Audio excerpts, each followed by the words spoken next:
To meet the American and National League All-Stars, here's Colorado Rockies public address announcer Kelly Burnham. Good evening, ladies and gentlemen, and welcome to the 69th All-Star Game at beautiful Coors Field in Denver.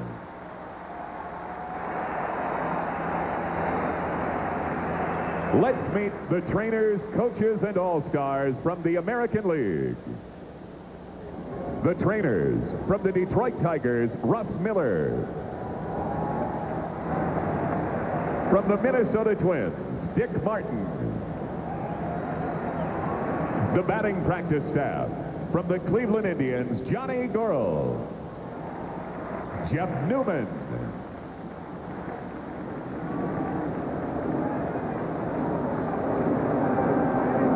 In the bullpen, Mark Wiley. And Luis Isaac. The coaches from the New York Yankees, Joe Torre. From the Oakland Athletics, Art Howe. And now, the American League All-Star team. From the Anaheim Angels, outfielder Darren Erstad. Pitcher Troy Percival. From the Baltimore Orioles, first baseman Rafael Palmeiro. From the Boston Red Sox, pitcher Tom Gordon. Pitcher Pedro Martinez. From the Chicago White Sox, second baseman Ray Durham. From the Cleveland Indians, shortstop Omar Vizquel. Catcher Sandy Alomar Jr. Outfielder Manny Ramirez. And pitcher Bartolo Colon. From the Detroit Tigers, second baseman Damian Easley. From the Kansas City Royals, third baseman Dean Palmer. From the Minnesota Twins, pitcher Brad Radke. From the New York Yankees, shortstop Derek Jeter.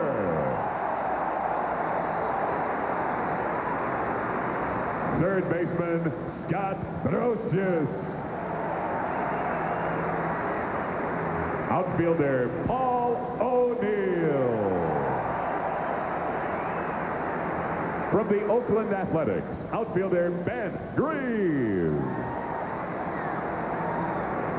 From the Tampa Devil Rays, pitcher Orlando Arroyo. From the Texas Rangers, pitcher Aaron Seeley.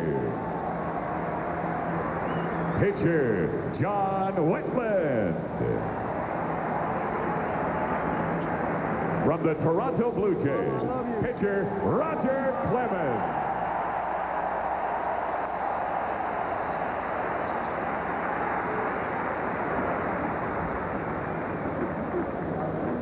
And now, tonight's starting lineup for the American League. First, the manager of the American League from the Cleveland Indians, Mike Hargrove.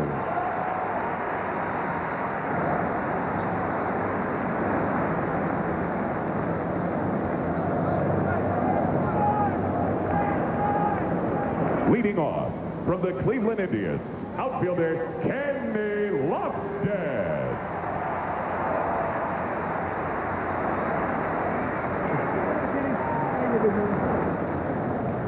Batting second from the Baltimore Orioles, second baseman Robbie Alomar. Hello, Robbie.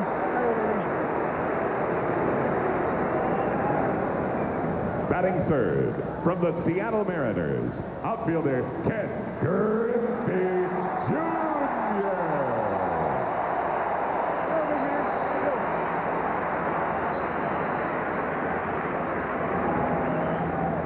Batting fourth, from the Texas Rangers, outfielder Juan Gonzalez.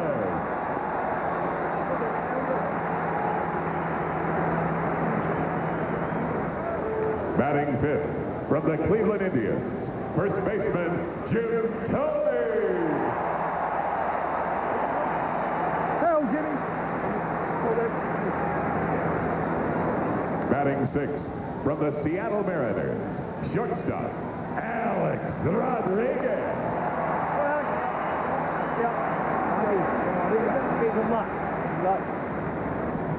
Batting seventh, from the Texas Rangers, catcher Ivan Rodriguez.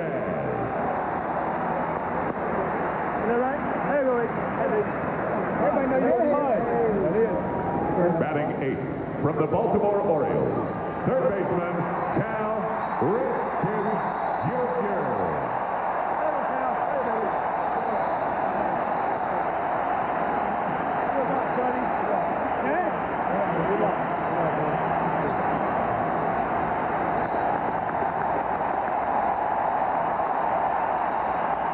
Batting ninth and warming up in the bullpen, the American League starting pitcher from the New York Yankees, David Wells.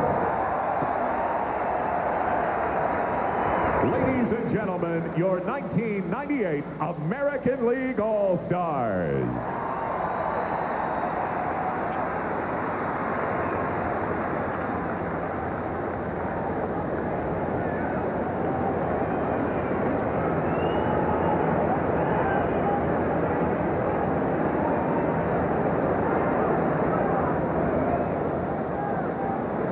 And now, let's meet the trainers, coaches, and all-stars from the National League.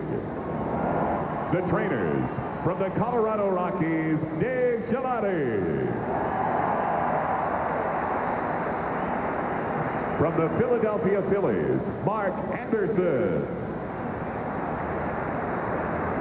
The batting practice staff from the Florida Marlins, Bruce Kim. Milt May, Tommy Sant, and Rich Donnelly. The coaches from the Colorado Rockies, Don Baylor.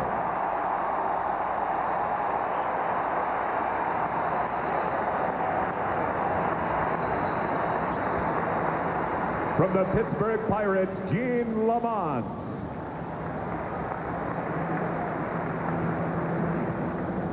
And now, the National League All-Star Team. From the Arizona Diamondbacks, outfielder Devon White. From the Atlanta Braves, catcher Javi Lopez. First baseman, Andres Galarraga.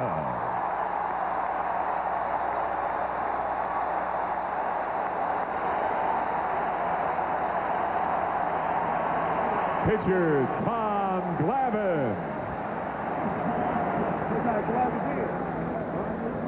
Selected to the team, but unable to play due to injury from the Chicago Cubs, outfielder Sammy Sosa.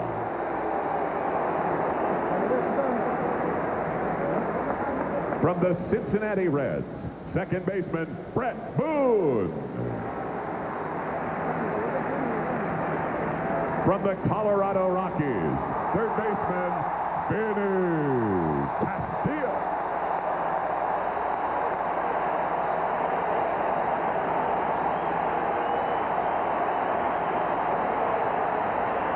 Outfielder Dante Bichette.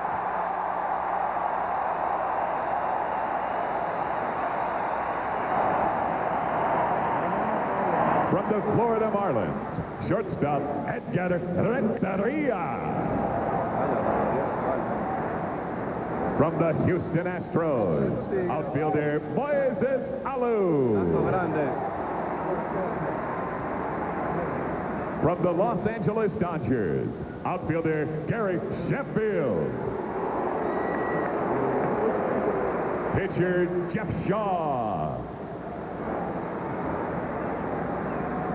From the Milwaukee Brewers, second baseman Fernando Phenia.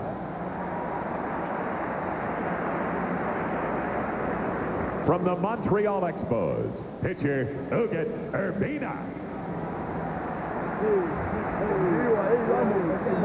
From the New York Mets, pitcher Rick Reed. From the Philadelphia Phillies, pitcher Kurt Schilling. From the Pittsburgh Pirates, catcher Jason Kendall. From the San Diego Padres, outfielder Greg Vaughn. Pitcher Kevin Brown. Pitcher Andy Ashby. Pitcher Trevor Hoffman. From the San Francisco Giants, pitcher Rob Nen.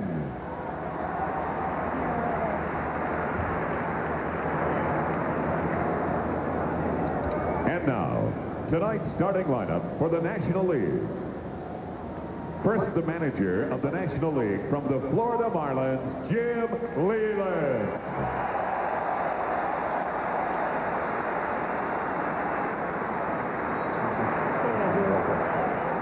Leading off from the Houston Astros, second baseman Craig Biggio. Have fun, dude.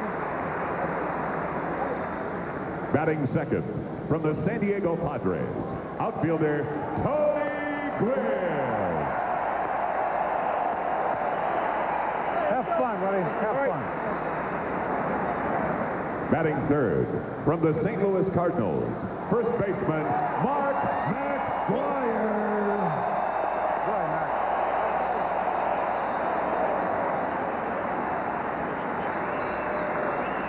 Batting fourth from the San Francisco Giants, outfielder Barry Bonds. Come on, buddy. Batting fifth from the Atlanta Braves, third baseman Chipper Jones. Have fun, Chipper. Come on. Batting sixth from the New York Mets, catcher Mike Piazza. Have fun, Mike. Batting seventh from your Colorado Rockies, outfielder Larry Walker.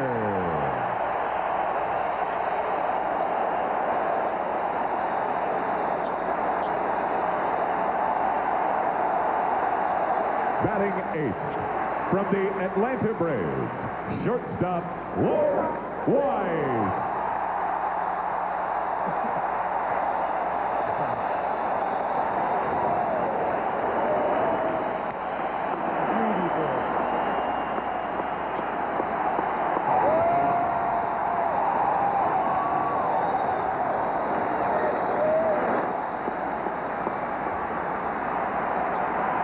Batting ninth, warming up in the bullpen, the National League starting pitcher from the Atlanta Braves, Greg Maddux.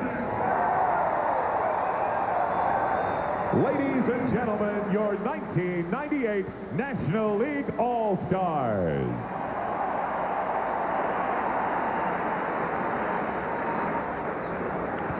Tonight, to present our colors on behalf of our joint nations of the United States and Canada, is the High Plains Honor Guard from the NORAD military base. Ladies and gentlemen, please rise for the singing of the Canadian National Anthem, to be performed by Emmy-nominated actress Gloria Reuben.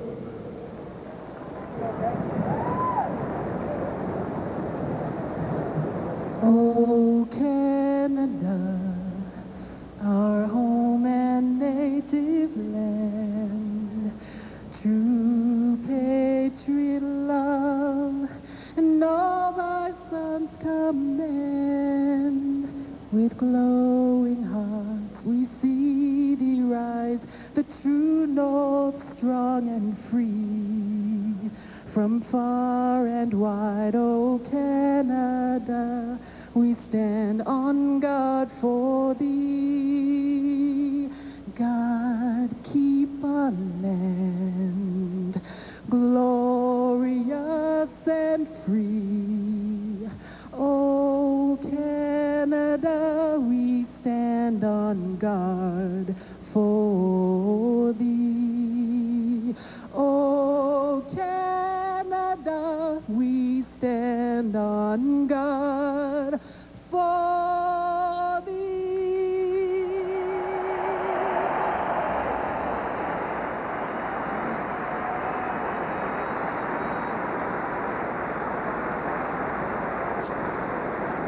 And now, to honor America, please join in the singing of the United States National Anthem, as performed this evening by award-winning country music recording artist Faith Hill. Oh, say, can you see by the dawn's early light what so proudly we hailed at the twilight's last gleaming, whose broad stripes and bright stars through the perilous fight o'er the ramparts we watched were so gallantly streaming, and the rockets' red glare, the bombs bursting in air, gave proof through the night that our flag was still there. Oh, say does that star-spangled banner yet wave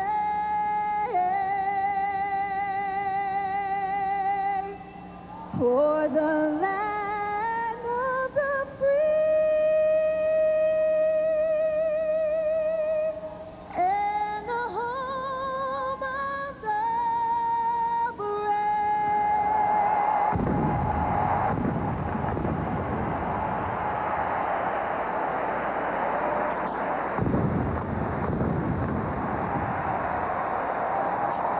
Bob Costas and Joe Morgan with the first pitch of the 1998 All-Star Game after these messages.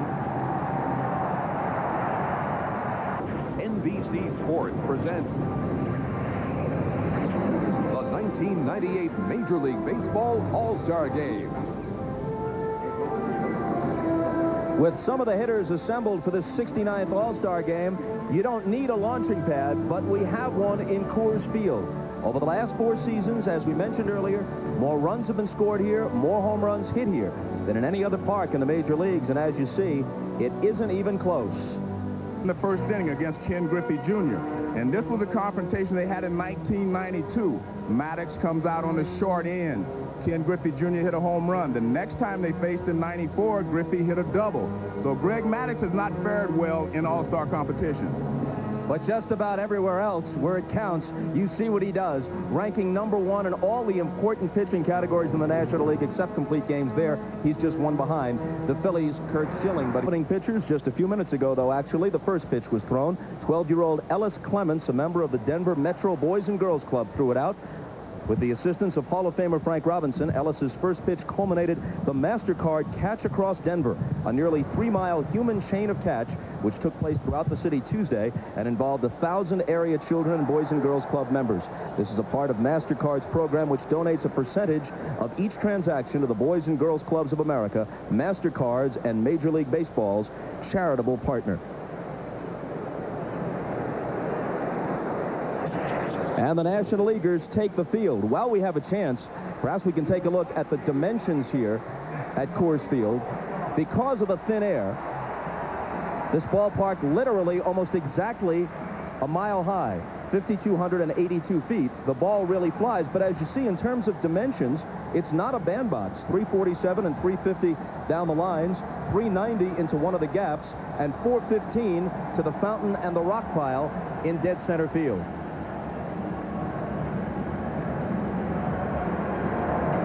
Greg Maddux is 12-2. His ERA a microscopic 1.54. He's thrown 4 shutouts, including his last 2 starts prior to the All-Star game. Look at that. 17 walks in 146 and a third innings pitched. Look at that strikeout to walk ratio. He averages 1 walk per 9 innings pitched. Well, he has a lot of weapons to work with. He has a sinker that he runs away from the left-handed hitter. He has a cut fastball he throws, but he always keeps the hitters off balance with his changeup. He has an outstanding changeup, and the key to his changeup is his arm speed. He keeps the same arm speed on all of his pitches. And let's take a look at the defense that will be behind Maddux today. Of course, Mark McGwire and Wise and Chipper Jones on the infield, along with Craig Biggio. Mike Piazza behind the plate. Look at that, 27 Golden Gloves amongst them. 8 of those Gold Gloves belong to Greg Maddux. He's won them in succession. McGwire, a much better fielding first baseman than people might realize, what with all of his long ball hitting exploits. Quick look at the umpires. A mixed crew, of course, National and American League. Ed Montague has the plate. Darrell Cousins first base. Brian Gorman, the son of the late National League umpire Tom Gorman, one of the great ones.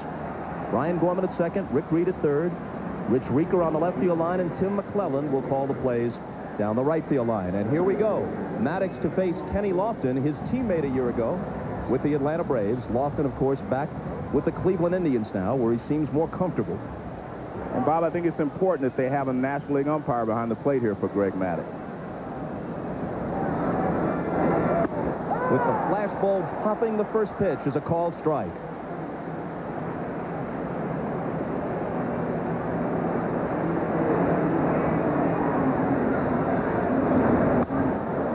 High, 1-1. Lofton is one of 6 Indians in the game.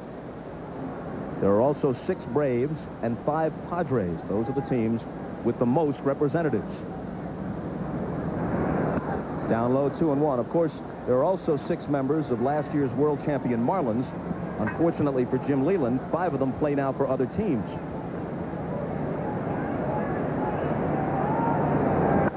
The 2-1 pitch, line toward left center field, and it gets down for a hit.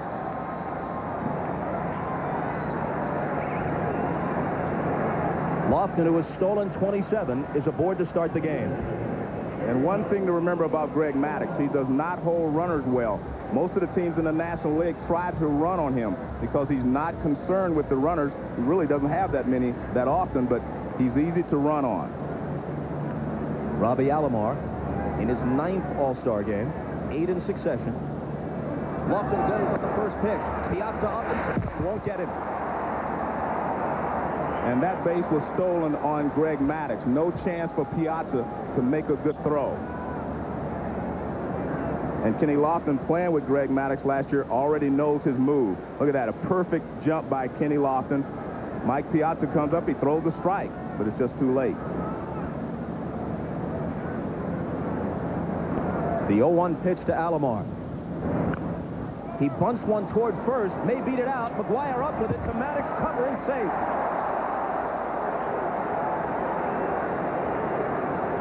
Runners at the corners with nobody out. Very unusual there, Bob, because Greg Maddux, as you mentioned, has won 8 straight Gold Gloves. He's a great fielding pitcher. He actually stumbled trying to get off the mound, and he could not get to first base in time. Roberto Alomar beats him, and you'll see Alomar ahead of him at the bag.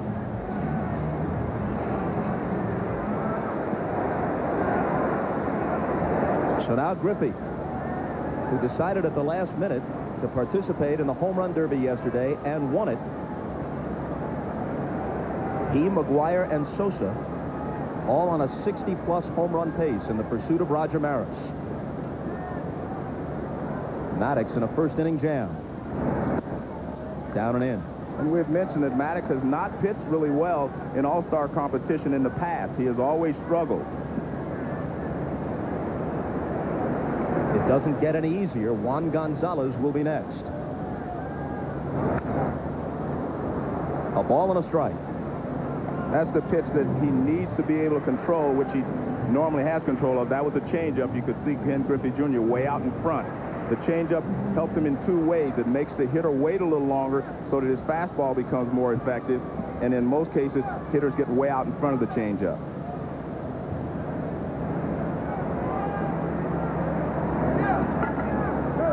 There goes Alomar from first. Griffey is jammed and pops it up in foul ground. McGuire has it for the first out. And you can see the game plan for the American Leaguers right here in the first inning. They're going to try to run Greg Maddox out of this ball game. I don't think that was a good play right there because you have Ken Griffey Jr. up, and a lot of times it bothers some hitters when a runner takes off. That pitch was up and out of the strike zone, and Griffey chased it. Joe Torre, one of Mike Hargrove's coaches, conferring with him in the American League dugout.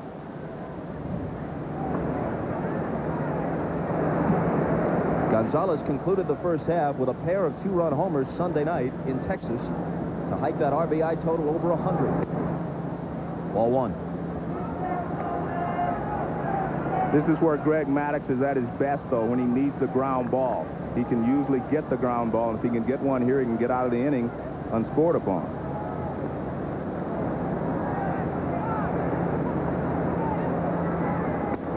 In there for a strike. Hard to believe. This is only Gonzalez's second All-Star appearance. Played in the '93 game at Camden Yards. This is what Greg Maddox does so well. This is almost a perfect pitch. Right on the outside corner, knee high. Look at that. Hits the target just about all the time. Watch the target from the catcher. A line drive, foul. A ball and two strikes on Gonzalez in an RBI spot, whether or not he overtakes Hack Wilson for that seemingly unreachable record of 190. At his present pace, he's almost a cinch to drive in more runs than any major leaguer in the last 50 years. As you see, he's just slightly behind Hack Wilson's RBI per game pace.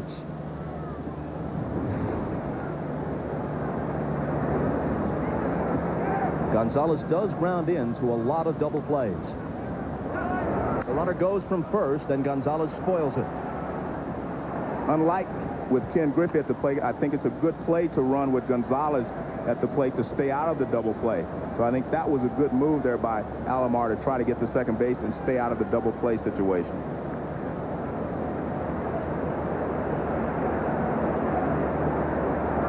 Lofton, who singled and stole a base, is at third after moving up on the bunt single by Alomar, who remains at first.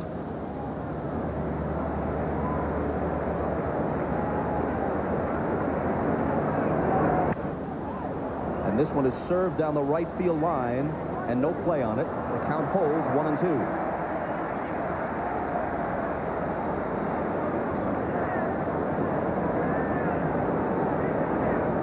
Look for Greg Maddox to come off the plate inside or try something inside, because Juan Gonzalez has been leaning out, reaching out, fouling off good pitches by Maddox. Gonzalez with the huge lead in the American League RBI race. Mark McGuire leads the NL with 87. Another 1-2 pitch with Alomar going. Broken bat. Maddox has it. Looks the runner back to third as Alomar advances, and he throws Gonzalez out. That is why Greg Maddox is so tough. He had Gonzalez leaning out over the plate, fouling pitches off, where he says, now I will bust him inside. Now watch, he comes right inside, breaks his bat, right back to Maddox. Only the fact that Alomar was running kept him out of the double play. So now he still has a situation where he can get out of the inning without any run scoring. fastball right on the inside corner. Perfect pitch after all the fastballs and pitches away. And you don't have to be the hardest thrower in the game. If you put it in the right place, especially with guys using these thin-handled bats, you can saw a guy off. As Maddox did to Gonzalez there. Still far from out of the woods as he faces Thome. Foul back, strike one.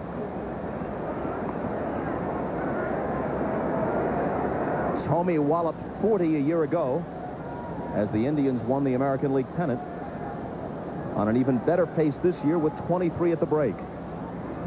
And he was a star, actually, of yesterday's home run derby. Hit several balls into the upper deck here. 1-1. Lofton at third. Robbie Alomar at second. 2 down in the American League first.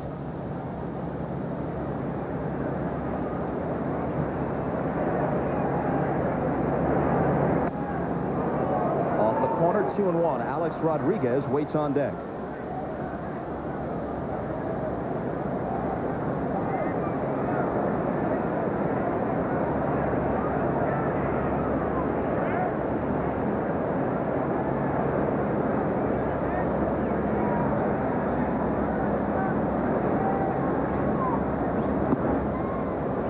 Maddox falls behind, 3-1.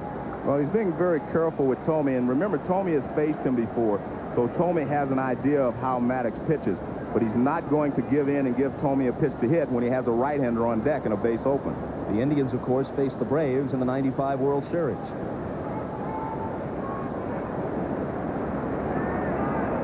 The 3-1. Full count. Beautiful pitch there by Maddox, right in under the hands.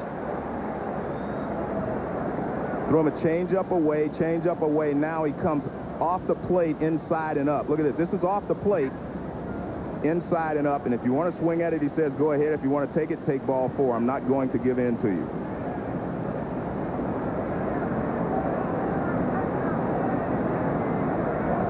And the 3-2 pitch. We'll do it again.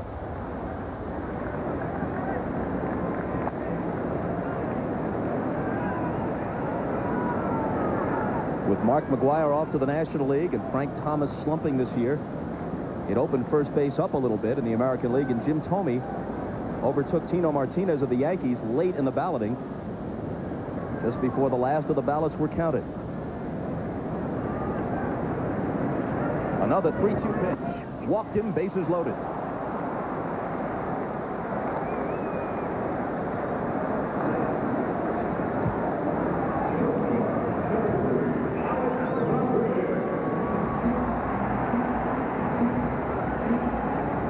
The pennant-winning managers, of course, get the honor of leading the All-Star teams.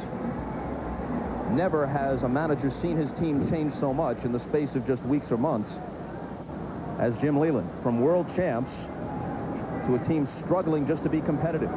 Here's Rodriguez. Fouls it off. Interestingly, with all the great hitters, all the sluggers through the years since 1933 in the All-Star game, there has been only one grand slam by the American League's Fred Lynn at the old Comiskey Park in Chicago in 1983. For one of my former teammates, Adley Hammaker.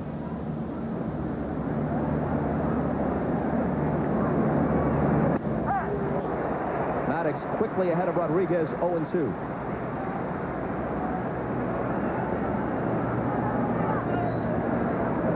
In a normal game, when you pitch around the likes of Thome, you do it to get to somebody easier to handle. Rodriguez is a right-handed hitter, but there are no soft spots in this lineup until you get down to the pitcher. Called strike 3. Maddox squirms out of a first-inning jam. No score as we move to the bottom half.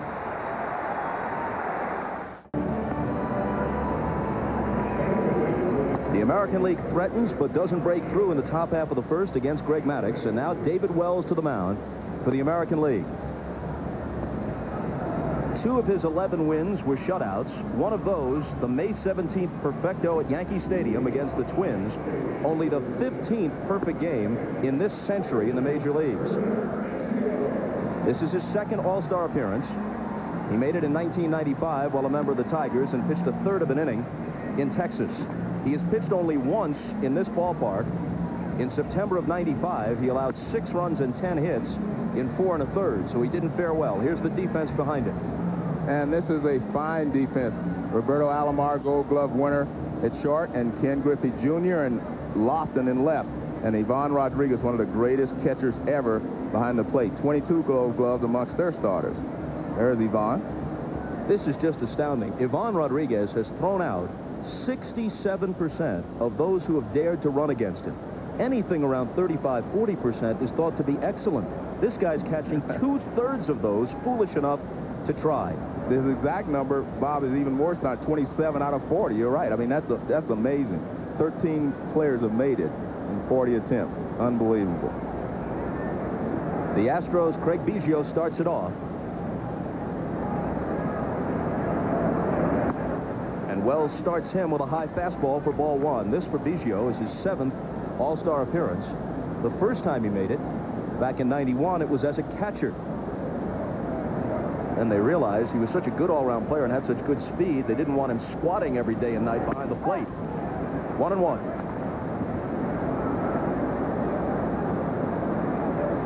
One of the game's unheralded stars. I think people really realize that he's what makes the Astros go. I mean,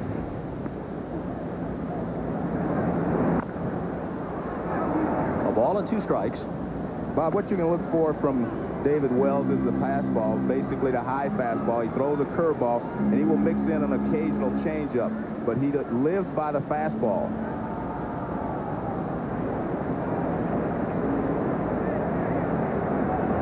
Biggio will be followed by Gwynn and McGuire in the bottom of the first. Change-up fouled off. It'll make the seats.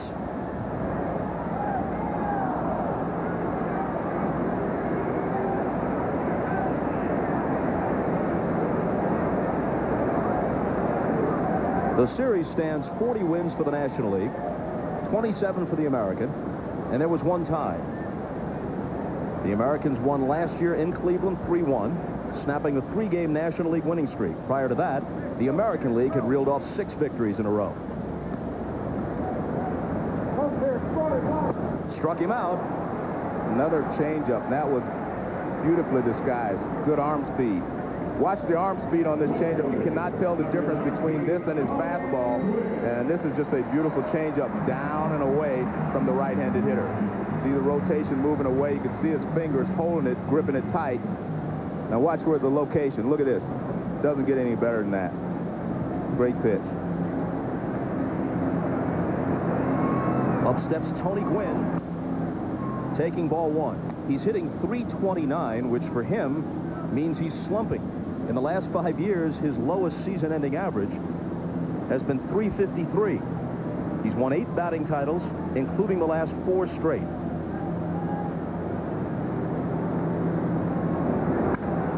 In on his hands and popped into shallow left center field. It'll be Lofton for the catch. 2 Gold Glove quality center fielders. Griffey gets the honor of starting in center with Lofton moving to left. And now the big ovation for this season's biggest story, Mark McGwire.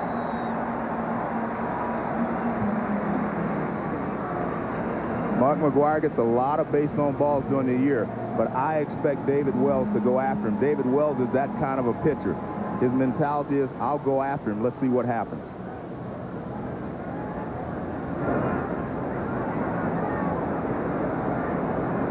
You can feel the anticipation all over Coors Field. First pitch cut on and missed. That's David Wells right there. Let's see what you can do with this one, big boy.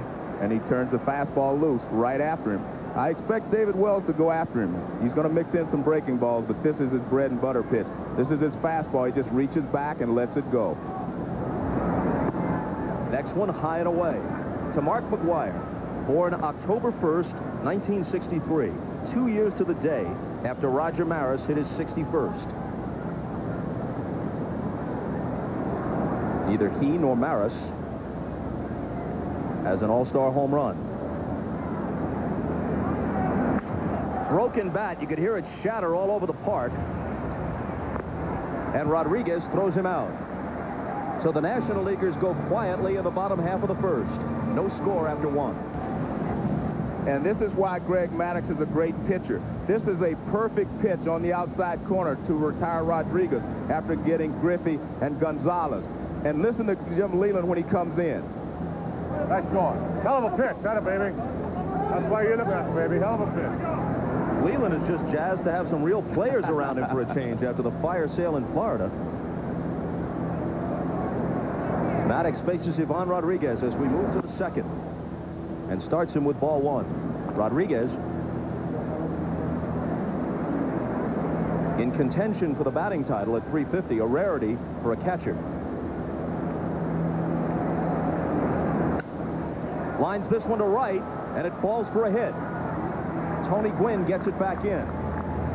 And that is Rodriguez at his best. He hits everything to right field. Even a perfect pitch from Maddux doesn't get him out. He goes the other way. He doesn't try to pull it. Watch this location. Look at this pitch. Right on the outside corner, knee high. He just takes it and rips it the other way. That's how you hit 350. Up steps Ripken. Even at this stage, and he'll be 38 in August, the second leading vote getter behind Ken Griffey Jr. of the Mariners, who obviously is in the prime of his career. On the first pitch, a bouncing ball. Biggio has it to Weiss for 1.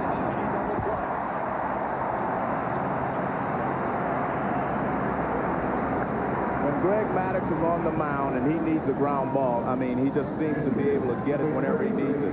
And again, that's what makes him so consistent and the best pitcher in the game today. Little sinker away. Ripken didn't try to pull it. He went the other way. Nice pickup by Biggio. Over to Weiss. And there's the pitcher's best friend. 4 to 6 to 3. Which means that Wells bats now with 2 out and the bases empty. 1 for 4 at the plate in interleague play this year.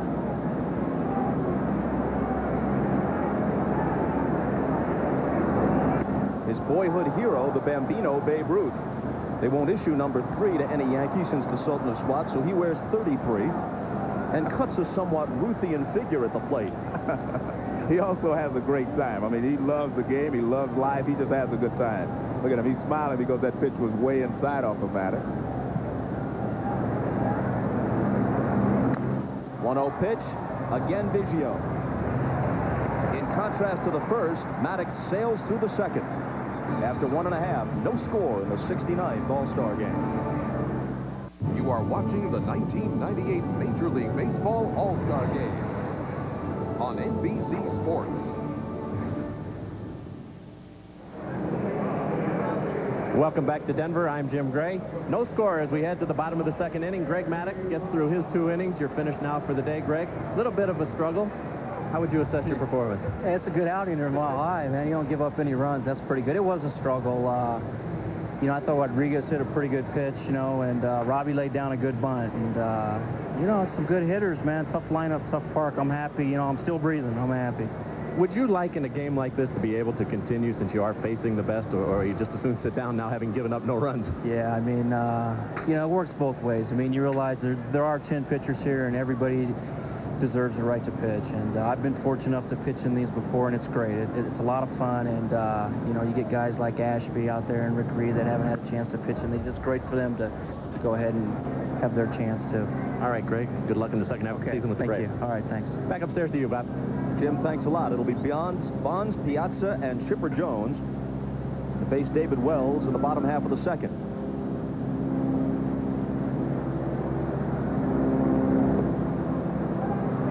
One and one. Not that you approach this game with strategy as your first priority, but David Wells is the only left-hander on Mike Hargrove's staff, so once he's done, he won't be able to make any lefty-righty switches.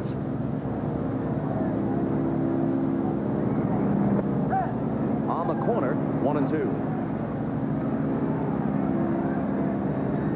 And we're told that it'll be 2 innings and out for David Wells, just as it was for Maddux of the National League.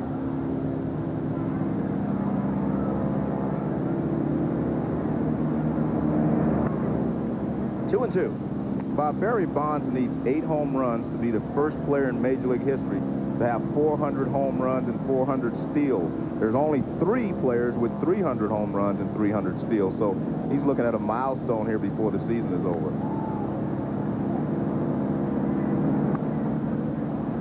And a full count. And look at those numbers. His father, Bobby Bonds, Andre Dawson, and the great Willie Mays. Only players in the history of the game with 300 home runs and 300 steals.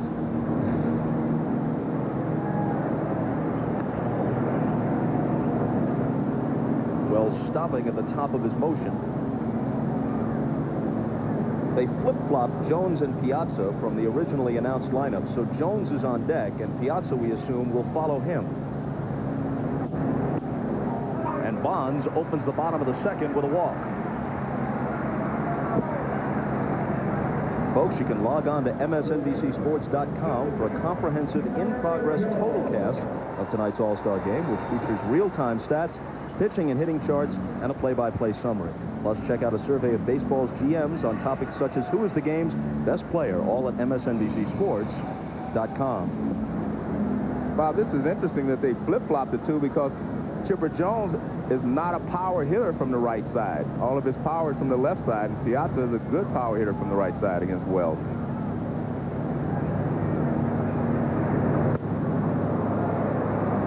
Out in front, 0-1. Jones is hitting .309 with 21 homers and 69 ribbies at the break. But not nearly as effective power-wise from the right side. He does not have a home run this year from the right side. And if memory serves, he hit only 1 from the right side last year.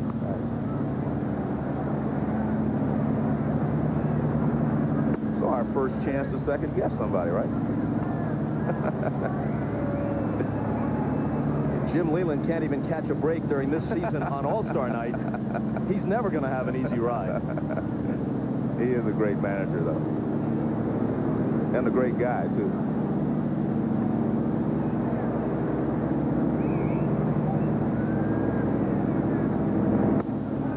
Two balls and a strike to Chipper Jones. Piazza on deck. And then the Rockies' Larry Walker.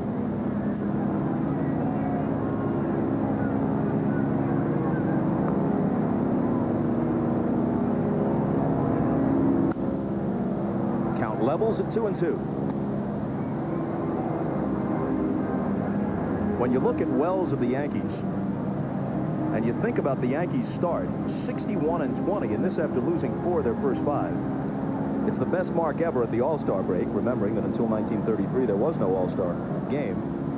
What kind of finish do you look for from Joe Torre's club? Well, they're a very professional group of guys. I mean, they are a great team. 2-2 pitch. Potential double play ball. There's 1, there's 2. Good job by David Wells to get the ground ball for his infield. High sinker, but Chipper Jones gets on top of it. A-Rod to Roberto Alomar. And an easy 6-4-3 double play. So now Piazza hits with the bases empty. He had a home run in the '95 game at Texas. He was the MVP the next year with a homer off Charles Nagy and a double in Philadelphia as the National League won 6-0. With his 3rd team this year, began, of course, with the Dodgers. Brief stopover in Florida until the Marlins could figure out how to get rid of his salary before a single payroll day came due. And now with the Mets. Sky-high pop into shallow center field. Alomar and Rodriguez both out, and it's Robbie. So like Maddox, Wells works 2 scoreless innings. You're watching baseball's All-Star Game. Who's going to break that home run mark and hit 62 out of the park? McGuire's on fire, and he's got company. Griffith, Sosa, Galarraga, Rodriguez. The race for the record is on. Fasten your seatbelts. Baseball's departing daily from a major league ballpark near you. Who's going to crush 62 before the season is through? Don't miss a minute. Keith Olbermann in Denver. David Wells' night is done, and I guess the big thing here is you got to hit in an all-star game. It was exciting, you know. It's something that everyone looks forward to as a pitcher would, and you know, I'm just happy to make some contact there and make it look a little better than a strikeout. You seem to make better contact than when Mark McGwire faced you. You went right after him, as Joe Morgan said. His props to you, Joe passes on. Well, thank you, Joe, and you know, that's something that I've always done with Mark, is just come right after him and try not to make a mistake inside. You know, that's one thing you got to do with that big guy. You got to take away his power, and I think the more you stay in on him, the better off you are. And if you make a mistake, then you're in trouble. So that's my theory. Just go right after them and take away their strength. How challenging is it for the pitchers tonight to try to avoid the home run in this ballpark where everyone is expecting a dozen of them? Well, I'll tell you, warming up was pretty scary. And you know, my sinker just did not move at all. So the best thing to do is just keep it down and hopefully they hit it on the ground. And I think anything up is a mistake here. David, congratulations on 2 hitless innings. Thank you very much. Bob, back to you. Roger Clemens will be next for the American League. Keith, thanks a lot. Tom Glavine is next for the National League, succeeding his Brave teammate Maddox. Glavine is 12-3 this year, a 6-time All-Star, the loser of the '92 game at San Diego. He's pitched much better on the road than in Atlanta this season, 7-0 away from Turner Field. A ball and a strike to Kenny Lofton, who singled his first time up.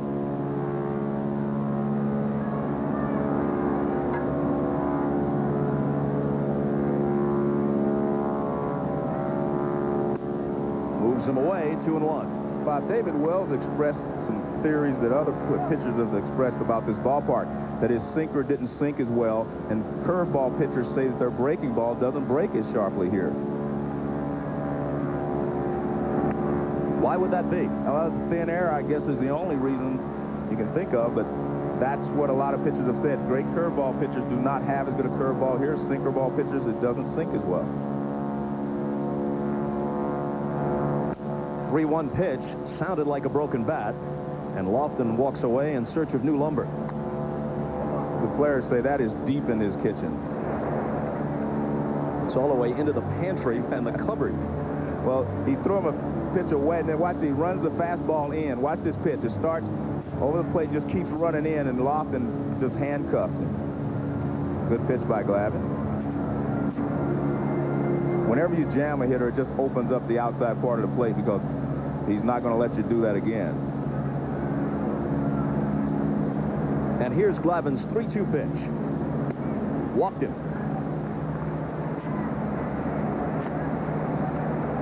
Up in the thin air of Denver. Aerial shots brought to you by Pepsi, the choice of Major League Baseball from the Pepsi Aerial Cam. So Lofton stole a base in the first inning following his single. 5-time American League stolen base leader, but this year well behind 39-year-old Rickey Henderson, who's a marvel. Rickey perhaps deserves to be here tonight. 37 steals to lead the majors. A lot of players have statistics and good enough averages to be here, but there are only so many All-Stars. So many spots on the roster. Alomar turns around and bats from the right side against Glavine. On the corner, 0-2.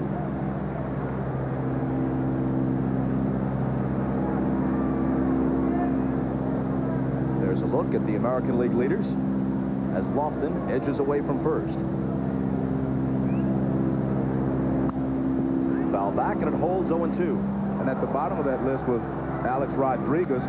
He's on a pace to hit 40 home runs or more and steal 40 bases, and only Barry Bonds and Jose Canseco has been able to do that before. But he's on pace to make it easily.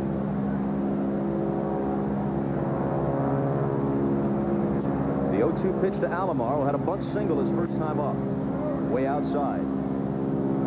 This is the walk year of Alomar's contract, and we've heard that the Orioles are shopping him. That wouldn't have happened in a different era of baseball, a player of this caliber. There are a couple of guys probably here at the All-Star team that may not end up with the same team that we're at in the first half, or with in the first half. Lofton's not going, and it's fouled back. There are 13 players on the 2 All-Star teams tonight. who are with a different team now than the team with which they began last season, who have changed teams within the year. 13 all-star players. When all-stars were traded in the past, it was a blockbuster. Now it's virtually commonplace. 2-2. And despite all the great things happening on the field, the tremendous performances, the interest in the big interleague series, everything that's on an uptick for baseball, the lack of continuity and the continuing disparity in payrolls is an underlying problem. The 2-2. And Alomar spoils it. Here's a perfect, almost comical example of that. Jeff Shaw of the Dodgers. The first time he has worn a Dodger uniform is tonight. The Reds traded their closer over the weekend, just prior to the All-Star game, to Los Angeles. He makes his Dodger debut in the All-Star game. There he is. Go figure. And a high pop-up. Biggio wants it. That's the first out on the top of the third. And Bob, a lot of people will say, well, why wouldn't they make the trade after the All-Star break? Well, the reason is the Dodgers are going to start the second half against the San Diego Padres, and that's who they're trying to catch, you know, in their division. So they wanted him available for that series. Now Griffey, who fouled out against Maddox in the first. Last year's unanimous American League Most Valuable Player and the All-Star MVP in 1992 in San Diego when he went 3 for 3, including a home run off Maddox.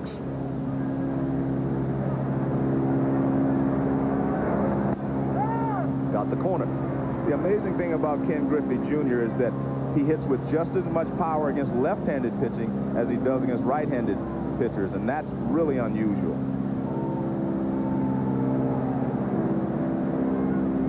One out, one on, and the 0-1 pitch. Misses.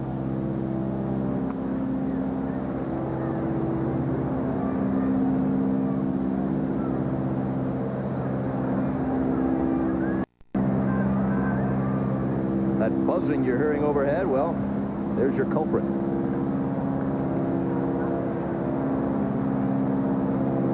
Sincerely hope Charles Lindbergh is enjoying the All-Star game. The 1-1 pitch. Outside, 2-1.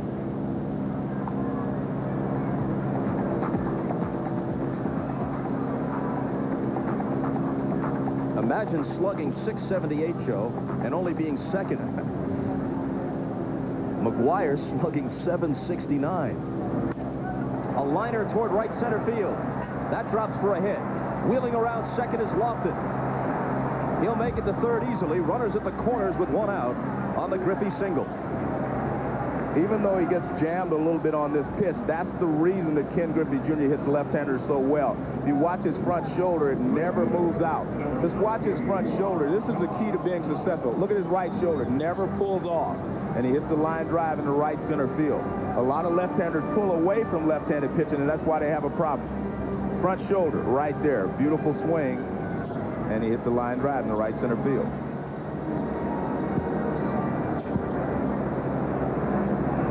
Another RBI spot for the Major League's RBI leader, Juan Gonzalez. In the first, with runners at first and third and one out, he grounded to the box and couldn't bring anybody home. Swing and a miss against Glavine. Glavine, unlike Maddox, will just stay out there. He stays out over the outside part of the plate and a little off. Maddox moves the ball around, as we saw him come in and jam Gonzalez after a couple of pitches away.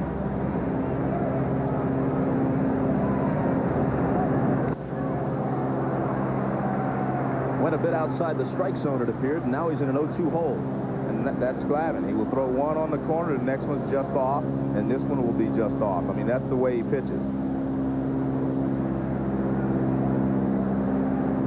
Glavine is the only lefty on Jim Leland's staff, so once he's gone, the strategy is cut into a bit. Outside 1-2. The theory is that these are all all-star pitchers, and they've been able to get left-handers out as well as right-handers, so they're not going to worry about the fact of a matchup later in the ballgame. Plus, it's the honor. If a guy is deserving, it's hard enough. Several deserving pitchers and position players have to be left out anyway. You can't start worrying about lefty-righty. This one is popped to the right side, shallow right field. Wynn going in, Biggio out, and Biggio ranging to the foul line for the catch. And once again, Gonzalez fails to bring anybody home. That hasn't happened often during the regular season.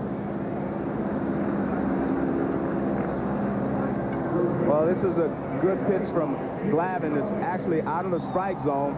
High fastball. You see, it goes way up out of the strike zone. He can't handle that pitch. This is why the Braves pitchers are so good. They make perfect pitches, and then that was an anticipated pitch. Piazza asked for that pitch up and out of the strike zone, and that's exactly where Glavine threw it. Thome drew a walk his first time up. Ball one. The American Leaguers have 4 hits. The National Leaguers none. The AL threatened in the first and again here in the third. Skied towards shallow left. Barry Bonds loping toward the line into foul ground to tuck it away. In the fashion of his boyhood idol, Willie Mays. We go to the bottom of the third. No one's broken through yet. As the National Leaguers come up in the third at Coors Field, Roger Clemens comes out of the American League bullpen. Keith Olbermann tells us from downstairs that Clemens will throw only 1 inning. Big reception now from the home crowd for the Rockies' Larry Walker. So knowing that he has to face only 4 or 5 hitters, whatever it is, maybe only as few as 3, he can really let the throttle out, speaking of Clemens.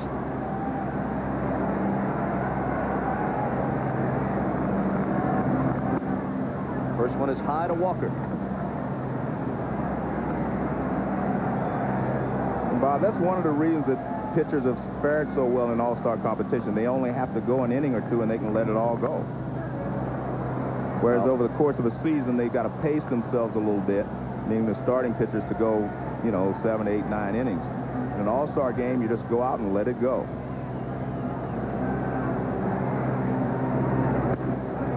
Two and 1 to Walker, who's getting married tomorrow in Denver with most of his teammates in attendance. Full house tonight for what amounts to his bachelor party. What a sad surprise when it's Roger Clemens who pops out of the cake.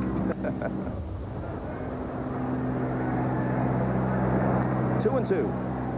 Last year he had one of the great years in modern history. 366, 49 homers, 130 driven home, and he slugged .720. He's hitting .331 this year, but with only 9 home runs. Spent a spell on the DL with an injured elbow.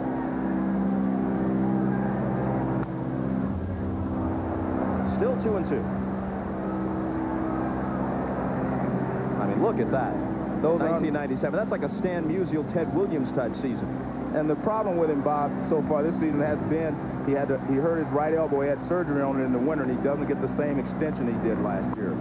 That's why he doesn't hit for as much power. He doesn't drive the ball like he did last year because of the elbow. And he came off the DL a couple of days ago, and he's starting here in the All-Star game. Payoff pitch to him. And he draws a leadoff walk.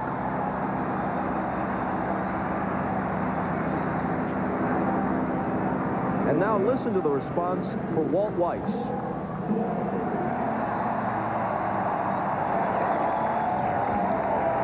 That's his 3-year-old son, Brody, who only a short while ago was in the hospital when it was touch and go. Could have gone either way.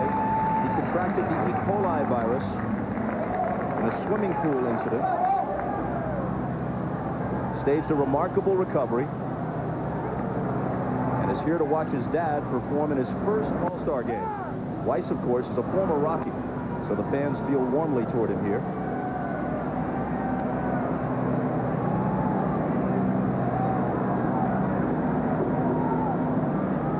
Year in the majors, first time as an All-Star. 0-2.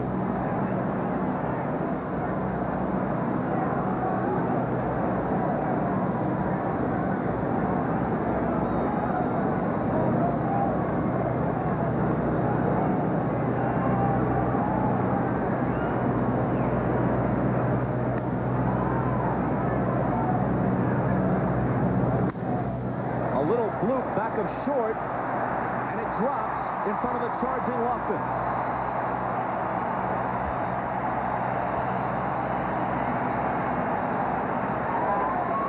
Brody seems pleased, as are the National League rooters. High fastball, and he jams wide, so he just kind of flips it over shortstop. And Brody loves it, and so does his wife.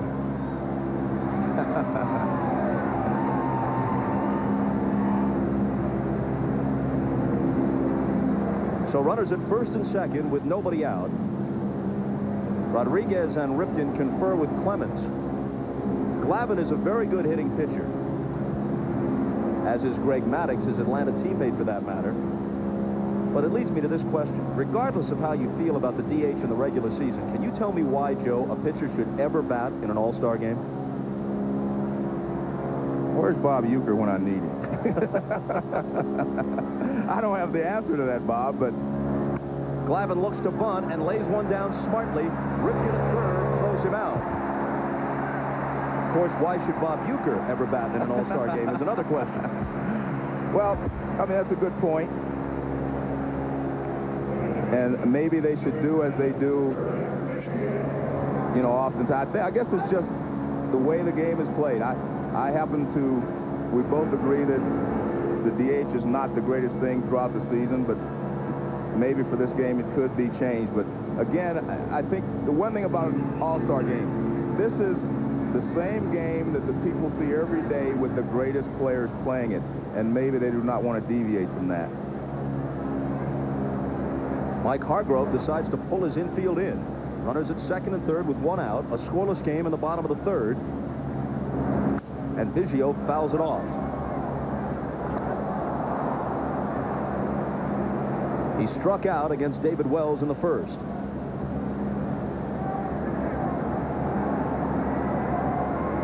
Normally, especially at Coors Field, you wouldn't pull your infield in this early in the game. 0-2. And you're right. And being honest with you, I don't understand it so much right here. The last thing you want is a bloop for a base hit. The reason there are a lot of bloops fall in this ballpark is because the outfielders have to play so deep, because it is a big ballpark and the ball does carry. So anything hit shallow will usually drop in.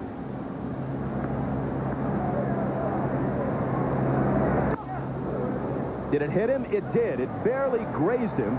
If you're going to be hit, that's the way you like to have it happen. Now the bases are loaded. Well, Biggio stays in. He doesn't pull off, and he gets hit quite often along with his fellow teammate, Jeff Bagwell. They get hit quite often. Biggio goes into the ball. Right there he stays, and Roger Clemens' fastball nips him on the arm as it goes by. Hit by a pitch on an 0-2 count. That hurts Clemens a lot more than it does Biggio. Now he has to face Gwynn. A .340 career hitter who has never really shined in the All-Star game. .222 in All-Star play. This is the 14th time he's been selected. Got the corner.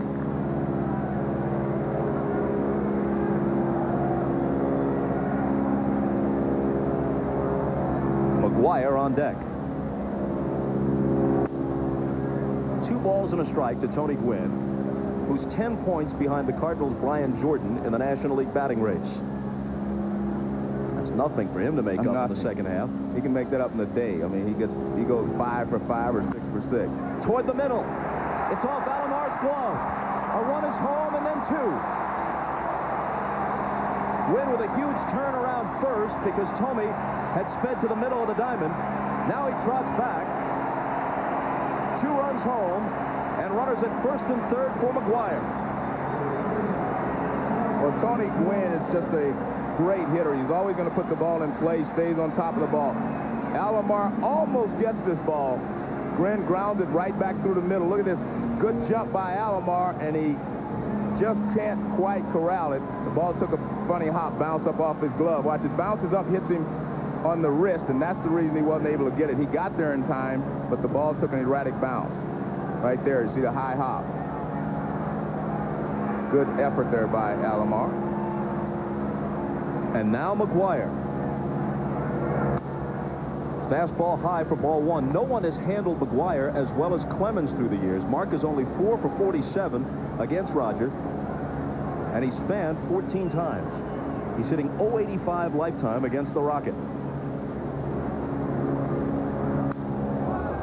And that doesn't surprise me, Bob, because the Rocket has a great fastball, and especially early in his career, McGuire had a big hole inside and above the belt.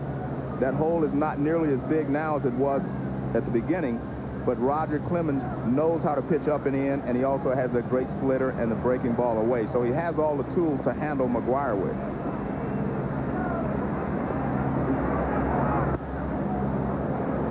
Two balls and a strike, even though McGuire approached the All-Star break homerless in his last 11 at-bats, which for him is a major slump. At present, he's on a 70 home run pace. That would take the suspense out of the last couple of weeks, wouldn't it? Wouldn't just break it, it would demolish it. Good pitch, 2-2. This is why Roger Clemens can handle him. He threw a fastball in, so he keeps McGuire aware of that pitch. Now he throws a slider knee-high and over the outside corner. Not much McGuire could do with that pitch. Splitter. McGuire gets a piece of it. Count holds 2-2. Not a good pitch there by Roger Clemens. He got away with that pitch. Supposed to be a splitter down and away. This is a splitter over the inner half of the plate, and watch, McGuire just misses it. So he gets a pitch to hit, not the location that he was trying to accomplish, where he was trying to throw that pitch. Struck him out. So Clemens' mastery of McGuire continues. And I think Roger Clemens knows what he wants to do with McGuire, even on every pitch. Now watch, he comes inside right there. That's the pitch that sets everything else up. That opens the outside corner because McGuire is so aware of it. Everything away, then back inside, and then here, right away again, and that's just perfect pitching. I mean, and that's why we always say good pitching can dominate good hitting, because you make good pitches, you can get them out. Now Bonds taking ball one. Talk about Hall of Fame matchups. Clemens is a lock. So is Gwynn, who singled off him. So is McGuire, who struck out. And now Bonds, who's headed for Cooperstown as well.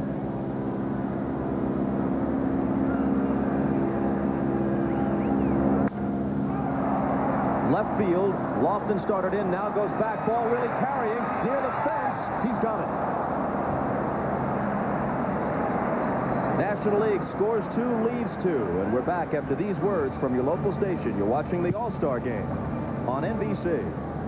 Keith Olbermann back at the All-Star Game in Denver with Roger Clemens, and that's an easy assignment there. 3 probable Hall of Famers in a row to face in your All-Star inning. Yeah, beautiful. It was especially here, and but it was a good battle. I figured that I'd face Big Mac there, and I tried to pour it on and let him speak for the fences. It could be a tough night for him. He could be facing a lot of determined pitchers like yourself. We saw that earlier with Wells. Well, again, I think that, you know, once you get a few guys on and then Big Mac comes up, you know, you can feel the electricity. And I got a couple by him, thank goodness. It went a long way. Bonds' ball, it was a pop-up, and everyone to the warning track. I had to hold my breath there for a minute. Do you think this might be a home run park? Not at all. It's carrying indoor around here, too, I think. Congratulations on another appearance, Roger. We appreciate you stopping by. Thank you. Roger Clemens of the American League. Brad Radke will be next. Bob, back up to you. Keith, Roger, thanks a lot. Roger Clemens recently passing 3,000 career strikeouts. Did it in his last start prior to the All-Star Game. There's the all-time leader, Nolan Ryan. This is mind-boggling. Ryan with almost twice as many. Better than 5,700. Talk about an unreachable record. That, Cy Young's 511 career victories. Hard to imagine anybody approaching those marks. Walter Johnson's 100-plus shutouts, since complete games are a relative rarity these days. Those marks seem set in stone. Glavin's 1-2 pitch to Alex Rodriguez. Reached for it and tapped it foul.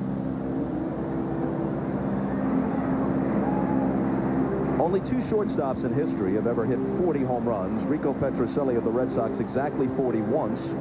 The great Ernie Banks 5 times 40 or more with a high of 47. Rodriguez seems certain to join them and maybe surpass them. Fights it off, and it's still 1-2. The great Ernie Banks, that's an amazing number for a shortstop, and as you mentioned, you know, Rodriguez has a chance to join that group.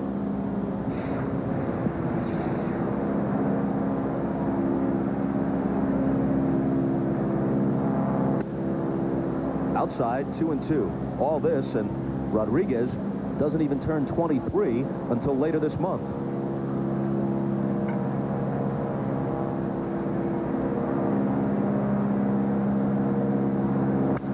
Reaches for it and pokes it through the right side for a leadoff hit. This weekend, NBC proudly presents two of the most acclaimed miniseries ever. Friday and Saturday, Ted Danson stars in Gulliver's Travels. Then on Sunday and Monday, The Odyssey. NBC's big event weekend begins at 9, 8 Central, NBC Friday. So we'll have Homer on Friday with The Odyssey. No homers here tonight, despite all the sluggers. I don't know what came over me. Ivan Rodriguez. Fouled off, strike one.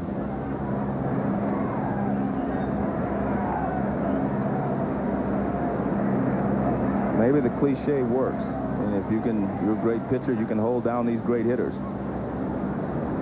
Neither leading hitter is in this game. Bernie Williams of the Yankees selected but hurt. Brian Jordan of the Cardinals bypassed somehow. They're the league leaders.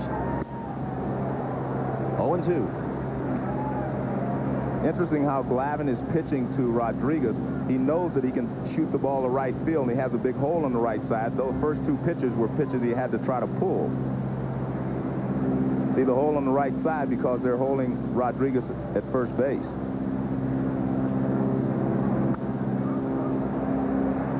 Still 0-2. We're in the top of the fourth. The National Leaguers got two in the bottom half of the third, and they lead it 2-0. One thing against him winning a batting championship, Bob, is the fact that the heat in Texas and, you know, being a catcher, it takes its toll over the course of a season. It's going to be very difficult for him to keep his stamina and to keep up with the other good hitters in the league. He serves one into shallow center field. Here comes Walker. It drops in front of him. And that's the problem with this big ballpark. The outfielders have to play so deep that anything that's blooped or hit softly will fall in front of the outfielders. And Ivan Rodriguez is a guy that makes contact. It's like a changeup away, and he just kind of reaches out, flips it into center field for a base hit. This is a changeup from Glavine, which is one of his best pitches. He fools him, but he keeps the bat right on line and just lines it into center field for a soft base hit. He's now 2 for 2 with a pair of singles. Alex and Ivan Rodriguez, not related, open the fourth with hits. Neither hit especially hard, but now Glavine's in a jam as he faces Ripken, who hit into a double play his first time up. The streak is at 25-66 and counting. The All-Star game does not count toward that number, of course. In the air to deep right. Gwynn goes back. Gwynn toward the line and looking up, and it's off the top of the fence, very nearly a home run. Alex Rodriguez scores. Ivan Rodriguez right behind him. The double by Ripken ties the game, and he missed a 3-run homer by what seemed like inches.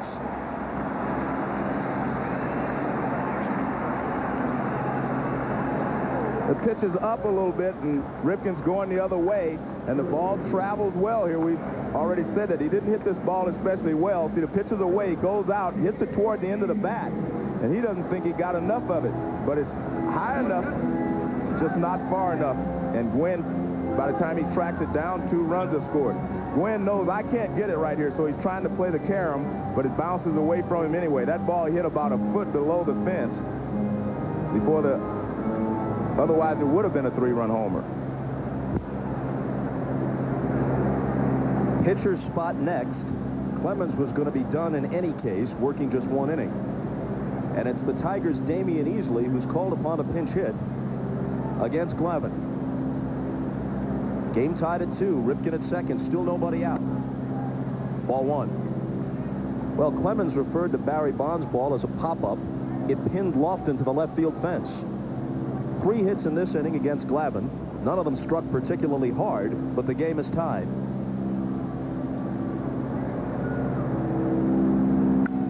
Bounced over Glavine. Biggio to his right to flag it down. No play. Ripken moves up to third. Infield pinch hit for Damian Easley. Nice job by Biggio to keep the ball on the infield and keep Ripken from scoring. Sinker down and away, chopped it right back up the middle. The other part of this ballpark, why it's a good hitter's ballpark, the infield is also very fast. And a nice job there by Biggio, and that's why he's a Gold Glover. He knows what he's supposed to do, keeps the ball on the infield, gives it back to Walt Weiss. Ripken at third, Easley at first. Nobody out. Infield looks for the double play. Tough to do against Lofton, who singled and walked. Strike one to him.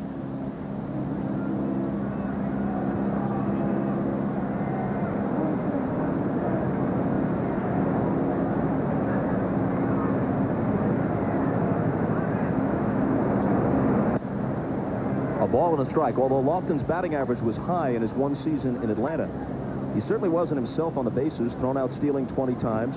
Wasn't his usual Gold Glove self in center field either. Better off back in the American League and comfortable at Jacobs Field. A check swing. Glavine, nice play. Looks to first and gets him. Ripken holding third and Easley moving up to second.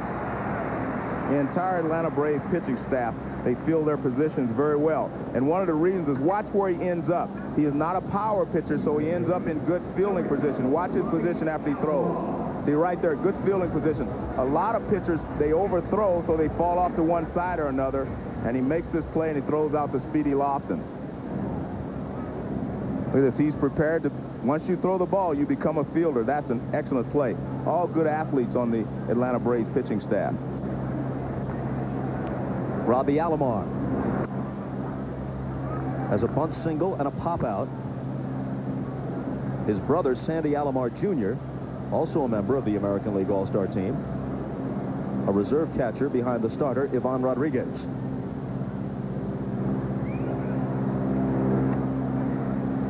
Blocked by Piazza. You see the National League playing this a little differently than the American League did. They are not playing the infield in with runners at second and third. They know Coors Field. They know that you can come back and score a lot of runs, and they do not want to let the American League have a big inning because they're playing in. So a little different strategy here by the managers. 2 balls and a strike to Alomar. Alomar had a lot of problems with his shoulder, and he was, had a lot of problems hitting right-handed last year. And just watching him here, he's kind of sweeping the bat. I still think that he's not back to where he was before from the right side. That makes the seats, and the count evens at 2-2.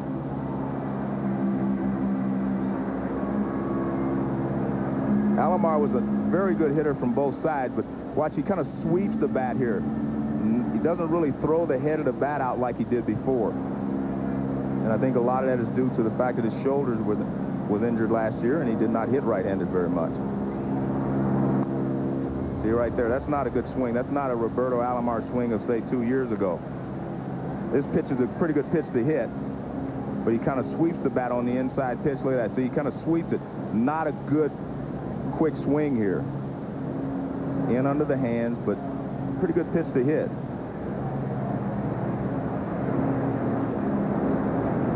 Two on, 2 in, 2-2 game, and the 2-2 pitch. But first, Glavine steps off.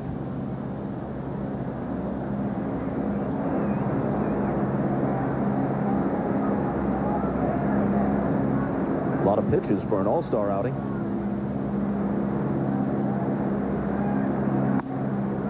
Up and in, full count. Ken Griffey Jr. waits on deck.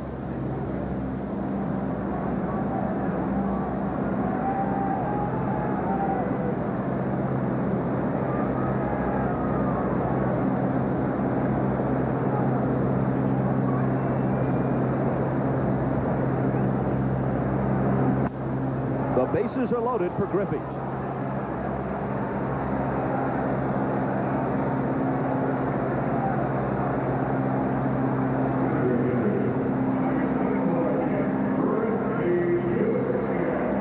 Moving into the on-deck circle is Juan Gonzalez, eyeing another big RBI opportunity. He failed to come through his first 2 times, each time with runners at first and third and just 1 out. Kevin Brown, now the Padres, gets up to throw in the National League bullpen.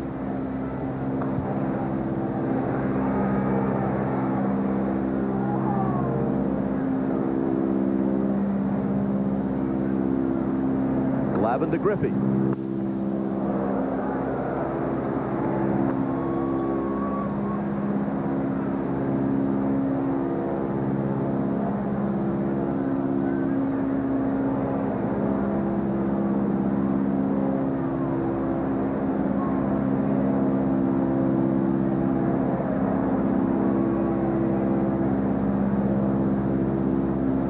The 0-1. Quickly ahead of him 0-2. Ripken is at third. Easily at second. Alomar at first. One out, top of the fourth. 2 runs home to tie the game. The American Leaguers already have 8 hits. National League with just 2.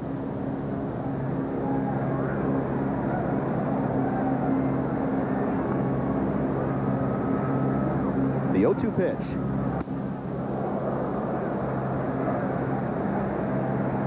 If you're a left-handed pitcher and you have a pretty good fastball, I think the way to pitch Ken Griffey Jr. is up under the hands. If you get ahead of him as Glavine has here, and he tried to go up and in. But that last pitch may have been a purpose pitch just to open up the outside corner. Ken Griffey Jr. won the home run derby yesterday, defeated Jim Thome in the finals.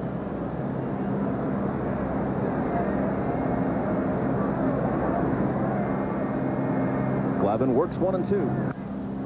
And Griffey fouls it off. With Sosa and McGuire, he's one of 3 at the break on a 60-plus pace. There are 5 on a 50-plus pace and 10 projected to hit 45 or more. So with all due respect to these players, Griffey, McGuire, guys like that bound for the Hall of Fame, they couldn't have picked a better time to hit the primes of their careers. All conditions favor the hitters, especially the power hitters.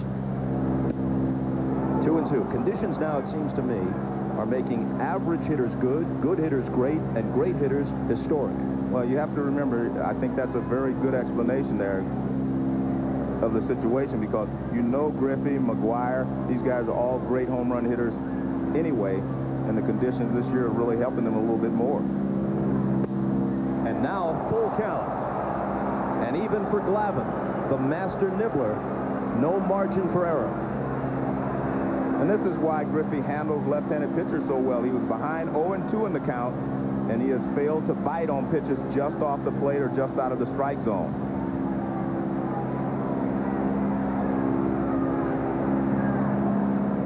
Here comes the 3-2. And we'll do it again.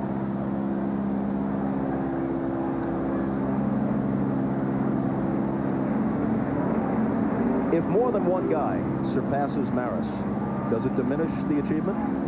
Well, it depends on whether that's Ken Griffey Jr., Mark McGuire. In my opinion, if it's either of those two, I would say no. Because they've established themselves. They are great. They're great home run hitters, and they're great hitters. Glavine walks in the go-ahead run. Griffey was behind in the count, 0-2. But eventually works a walk.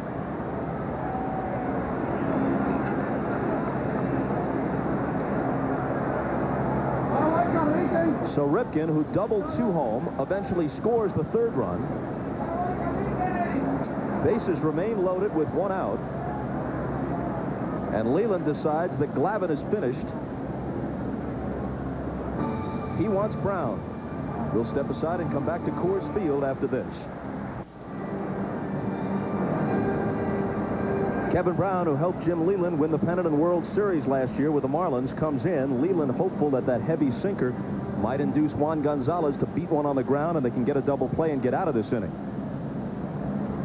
Brown 10-3 overall, riding a 7-game winning streak.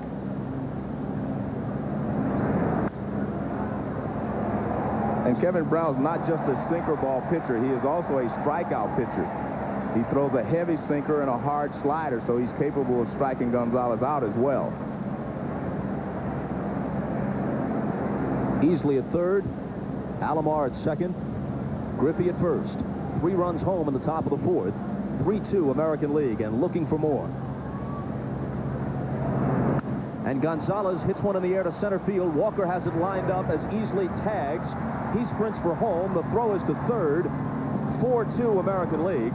And Gonzalez has his all-star RBI.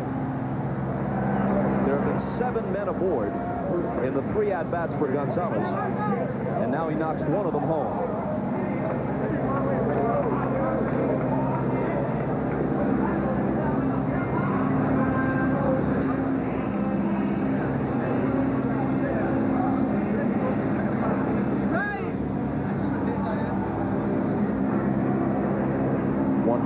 RBIs at the break. Speaking of Gonzalez, I mean, that's a season's work.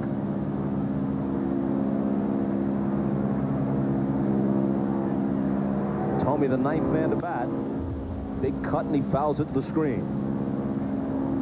Bob, it showed the relevance of that 100 RBI he had the other day, the 101st. He had two two-run homers off of Randy Johnson. After the second one, which put him over the 100 mark, he was going back to the outfield. The fans gave him a standing ovation, and he actually almost broke down. He was just so emotional about it.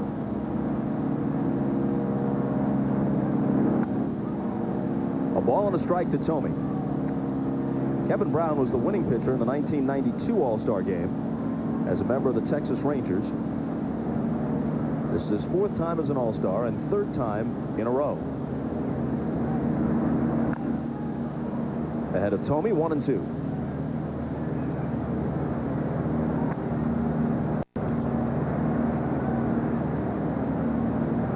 So the Padres add Kevin Brown. Andy Ashby really comes into his own. Trevor Hoffman continues to be literally perfect as a closer. Gwynn is Gwynn. Vaughn has 30 home runs. They're on top in the NL West. The 1-2. 2-2. I think the key person there of all, though, is Greg Vaughn. And Tony Gwynn said without him, we would not be near first place. Greg Vaughn, 30 home runs. I mean, he has been the big RBI man and a power man for them.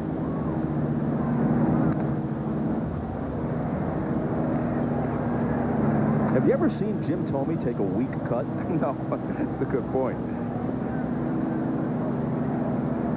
Remember when Rob Nen faced him a couple of times in the World Series? And the radar gun had Nen in triple digits. Go ahead, see if you can hit it. Tomey unloosened a couple of buttons on his shirt trying. Called strike 3. So Brown gets them out of the top of the 4th, but 4 runs score, and the American League has the lead. Welcome back to Denver. I'm Jim Gray. As we head to the bottom of the 4th inning, I'm now joined by a man who has electrified all of baseball in the month of June. 20 home runs, Sammy Sosa. Very disappointed, Sammy is, because he can't play tonight. You hurt your shoulder on Saturday night. How does one hurt their shoulder while sleeping? Well, I was, having so many problems when I was in the minor league at Davin in first base. And the other night I sleep over, that's how I becoming a problem. But everybody know that I like to be here, and when I don't, when I'm not in the lineup because something happened to me, it can happen to me to happen to anybody. And right now I just, just starting to really disappoint me because tough to watch, isn't it? I believe it is. I've never been in the bench before, but I just want to say that I think that trying to get it ready for the second half, and I think everything going to be okay. In terms of the second half, of course, the Cubs are going to try and chase the division. You're going to be chasing Roger Maris. Do you think about that home run record? Many of the guys here in the National League have come by and say they think that you may have the best chance because pitchers will pitch around Griffey and McGuire, but they won't around you. Do you think you have the best chance, maybe? Well, one of the 3 guys, it is up there having a chance. Right now, I'm not thinking about him. I think that if I play good in the second half, my team can go to the, can win the division. That's what I'm thinking about it right now. I'm not, I don't have any thinking in my mind that I'm going to do. If it happens, I will let you know after the year's over. Can you hit another 20 in a month? I'm looking for another month like that, to tell you the truth. See, the discipline that I have right now, everything being real great. I'm going to keep it continue right there, and I think that I have all the ability to do it. All right, Sammy, we're sorry you're not playing tonight. We look forward to seeing you in the second half of the season. Thank you very much. All right, Bob, back upstairs to you and Joe. Jim, thanks a lot. Chipper Jones walks to start the bottom of the 4th.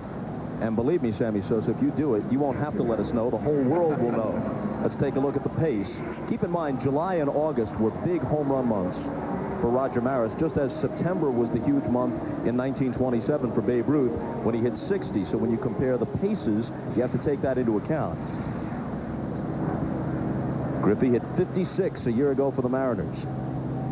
McGuire 58 for the A's and Cardinals combined.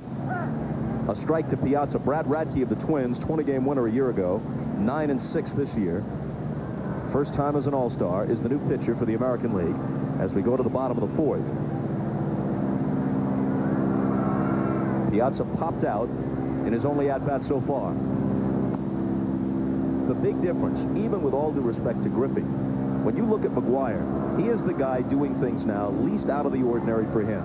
His career home runs per time at bat actually are better than Babe Ruth. And the last 2 seasons has just been completely out of sight. No one, including Ruth, has ever hit home runs at this clip, especially since he joined the Cardinals. Piazza laces one to center. Jones will stop at second. Now he speeds for third as the ball is juggled. Close play. He's in there.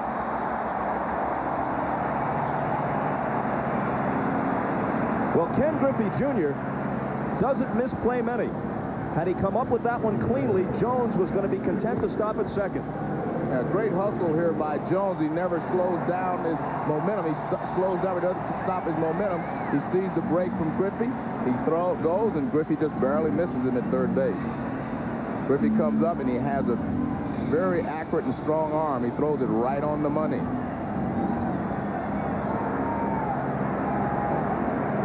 Good throw, but he can't avert an error. A rarity, an error charge to Griffey. Now Walker.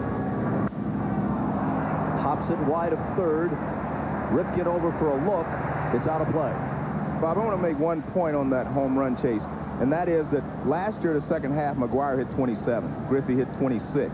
So if they duplicate that this year, they will both end up with 61 or more home runs. McGuire, unbelievably, hit 61 home runs in his first 126 games as a Cardinal. And he had a 162-game stretch between 95 and 96 in which he hit 70. So this is well within his general capabilities. Walker pops it up. Ripken now into foul ground to squeeze it for the first out. So the hometown favorite can't bring anybody home. And we go to Jim Gray. All right, Bob. Tony Gwynn has been taken out of the game. Tony has re-aggravated his left hamstring. He's being taken back into the Rocking dressing room for some treatment. They say that he doesn't think that he will miss any time when he goes back to the Padres. He's had this for a couple of weeks, but he kind of pulled it a little bit chasing that ball out there. So it's just a precaution right now. Feels he won't miss any time, but he didn't want to try and hurt it any further and miss time with the Padres. So he's out of the game. Bob? Thanks, Jim. While Gwynn was in there, he had a couple of RBIs on a third-inning single. Here's Weiss, who slaps it through the right side for a base hit that draws the National League to within 1. Chipper Jones trots home.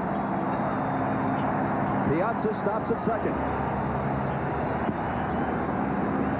Walt Weiss has always been a good high fastball hitter, and Radke throws him a high fastball, and he finds the hole on the right side.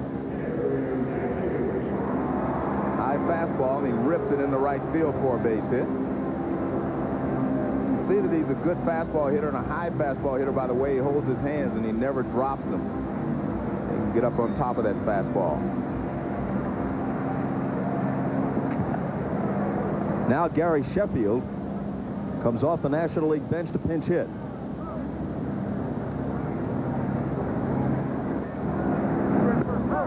Radke's first pitch to him is a called strike.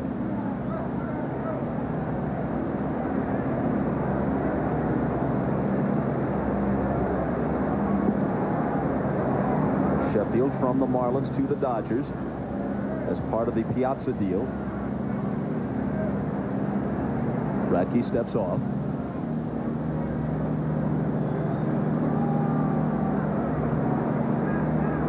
Two on, one out. A run already home in the bottom of the fourth.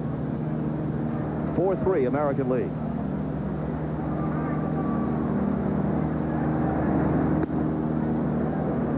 One and one. Leland reunited with many of his past players. Both from Pittsburgh and Florida, so big reunion for Leland. In on his fists, and a pop into shallow center field. Actually, it may not leave the infield, and it's taken by Rodriguez in front of Alomar. Well, not good execution here with a runner at third base, with runners in scoring position by the National League. You know, when you look at that chart we saw a moment ago, Leland has had it happen to him twice with excellent teams. The Pirates of the early 90s had to be dismantled. Now the Marlins. You take a look at all the former Expos that are in this game. Remember, Felipe Alou's team led at the time of the strike in 1994. That team had to be taken apart. That's what you hate to see. A ball inside to Biggio.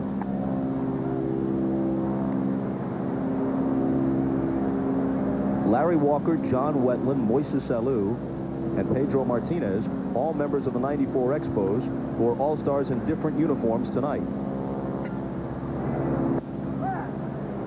A ball and a strike. Speaking of former Marlins, as we were a moment ago, Devon White, the expansion Diamondbacks representative, is in the on-deck circle. Gwynn had to be removed from the game. His spot due next.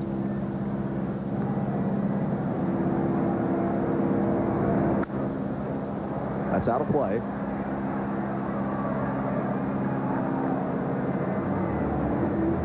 Biggio has struck out and been hit by a pitch.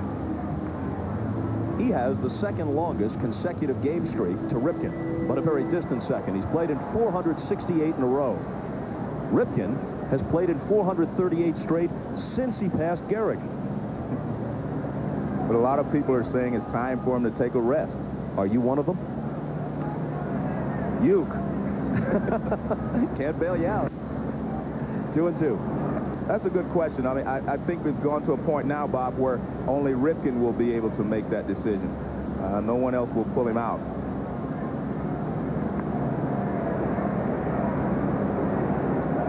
As great as he has been for the Orioles and for the game, it may have reached a point where the streak has gotten to diminishing returns.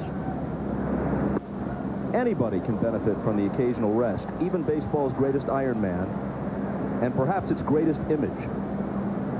Lots of terrific people as well as players in this park tonight and around the major leagues, but he is as good a symbol for the game as any. But despite that, an occasional rest wouldn't be the worst thing that ever happened. He got this loudest ovation in the introductions tonight. 3-2 pitch, runners go with 2 outs, and Biggio takes a called third strike. So the National League scores 1, leaving them 1 behind. You're watching the All-Star Game on NBC.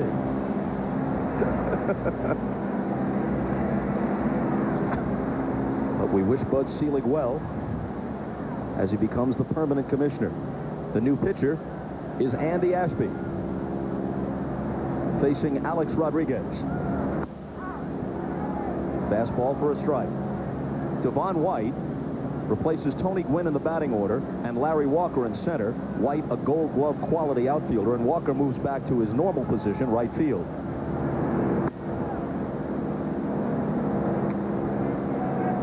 One and one.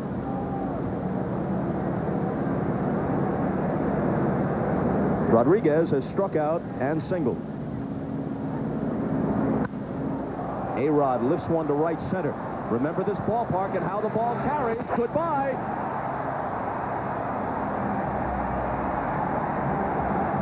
Joe, when that one left the bat, especially to the opposite field, any other ballpark, routine fly ball.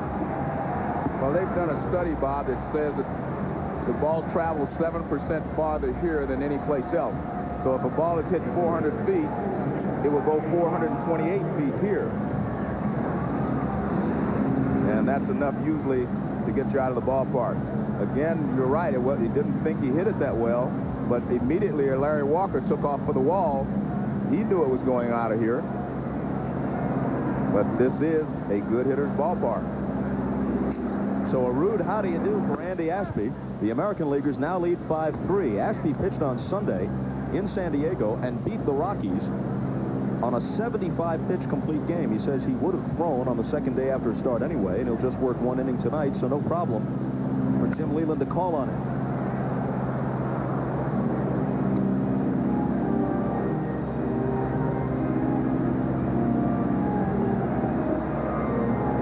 To Ivan Rodriguez. Derek Jeter, the Yankee shortstop, confers with one of his best buddies, Alex Rodriguez. When those two are together, obviously they're not teammates, one in Seattle, the other in New York, but when their paths cross, they're just about inseparable.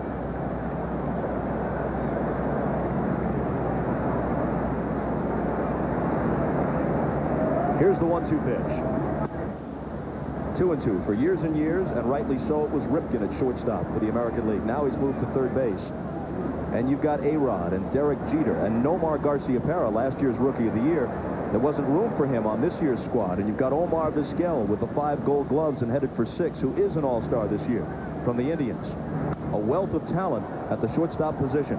Well, I think in baseball, everything goes in cycles like that. We talked about how tough it was to make an all-star team at first base in the American League in the past. Now at shortstop is going to be very, very difficult in the future.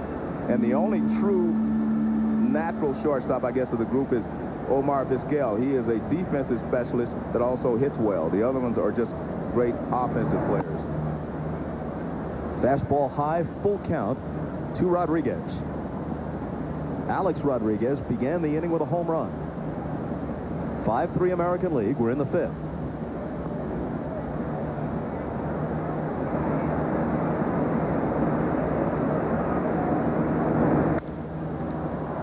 In the air, right field, foul and out of play.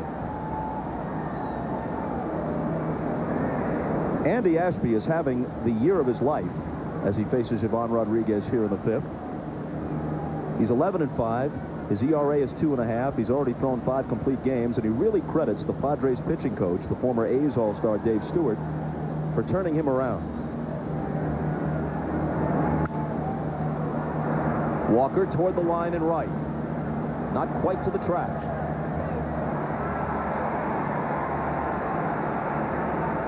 One out of the 5th. A look back to the last inning when with 2 on, Ripken went the opposite way. Very nearly got it out of here just beneath the yellow line. 2 runs came home on the double. And it began a 4-run outburst for the American League. And that's the play in which Tony Gwynn aggravated his hamstring and had to leave the ball game.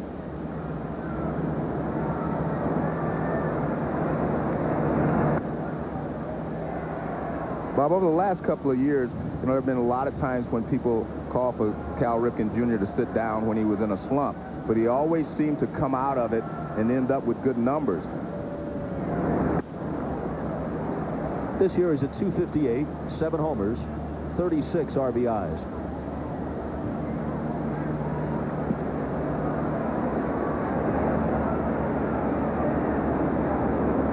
Ashby's 1-1 pitch.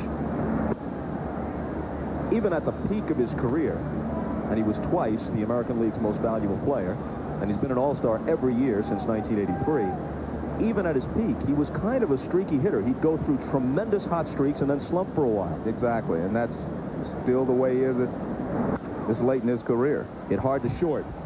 Weiss gobbles it up. Low throw, but McGuire takes care of it.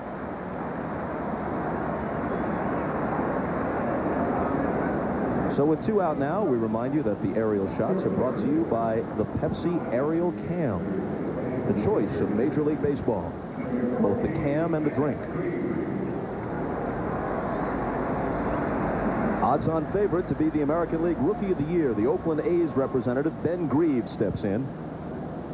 Here's a guy with a dream swing.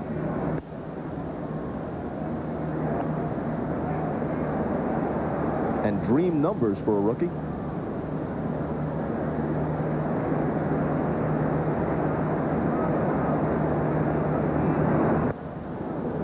He's one of 23 first-time All-Stars tonight, ranging from a rookie like Grieve. There's his manager with the A's, Art Howe, one of Mike Hargrove's coaches tonight. Ranging from a rookie like Grieve to longtime veterans like Vizquel and Weiss finally getting their first All-Star chance. Well, Ben Grieve has been opening a lot of eyes around baseball, and Hall of Famer Willie McCovey says that he's been really impressed by Grieve, and he thinks he's going to be a great hitter.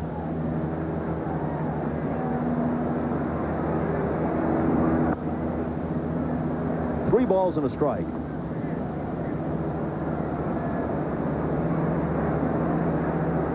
Not much to quibble with when you look at his form and that classic swing of his.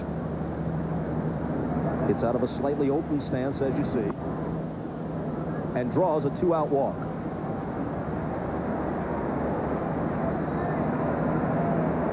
But like most young players, you can get off to a great start, and the pitchers will try to find a way to get you out, and you will have to make adjustments. And the key will be how well he adjusts to the changes that they make in the next couple of years. Arrives at first, where McGuire might be saying, how do you like Oakland, kid? I prefer St. Louis, to tell you the truth.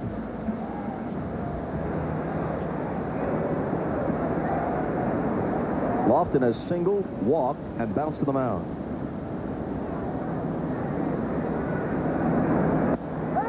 Takes a strike.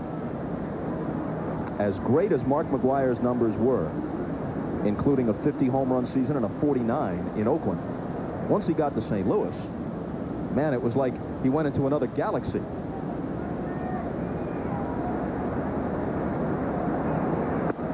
Hitting one homer every 7 times at bat as a Cardinal. Well, I think one of the reasons is because he says that he enjoys the National League a little bit more.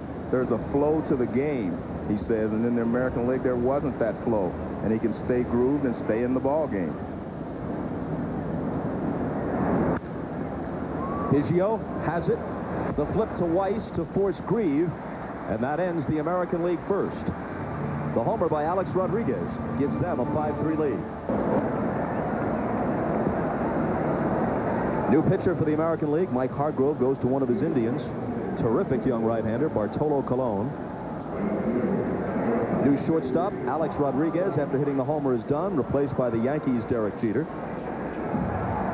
And Kenny Lofton, who made the last out in the top half of the inning, is done for the night, replaced in left field by the Angels' Darren Erstad. Devon White will start it in the bottom half of the 5th.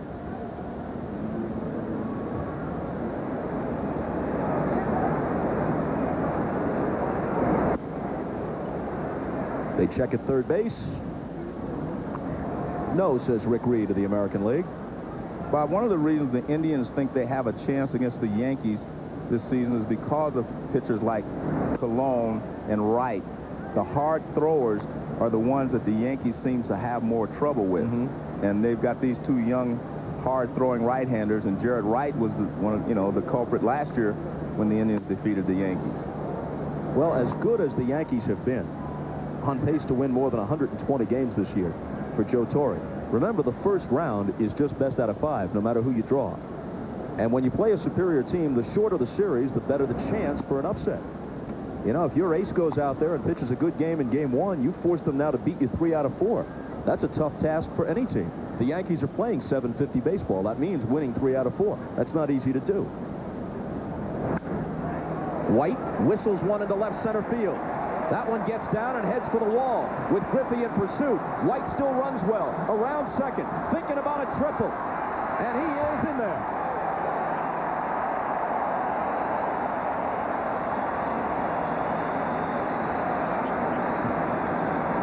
Well, none other than Hank Aaron says that this is the most exciting play in baseball, not the home run. He finds the gap in left center field, and actually it took him a while before he decided he was going to go to third. Now he stretches it out right here, and they did not handle the relay that well. They missed the first cutoff man, and that was the reason he was in there at third base.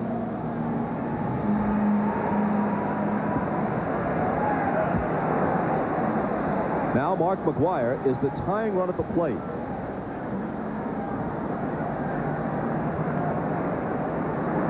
A pitch-around situation in the regular season, but here Barry Bonds is on deck. That's A, and B, after all, it's the All-Star game. White sheet to paying customers. And so far in this ball game, the American League has really gone after him with hard stuff. And Bartolo Colon does have a good fastball. There's another one. So they've been able to say, here, we're going to challenge you. Let's see if you can handle it. But I don't think Rodriguez liked the location of that pitch. He's going to have to tell him, you get it in the middle of the plate like that, you're going to get hurt. McGuire's hitless. Broken bat ground out to short in the first. And then his nemesis, Roger Clemens, struck him out in the third.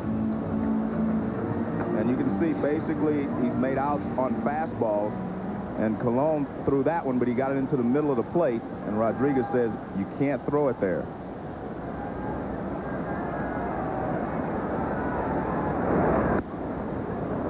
A ball and a strike. One thing they all say as White leads away from third with nobody out about McGuire. He makes you pay for almost every mistake. He'll seldom miss a mistake.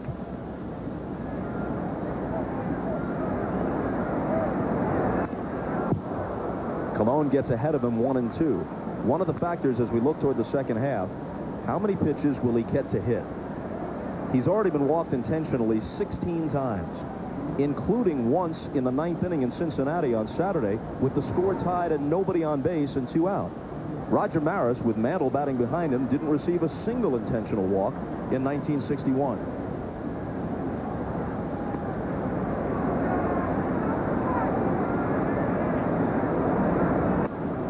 Two and two.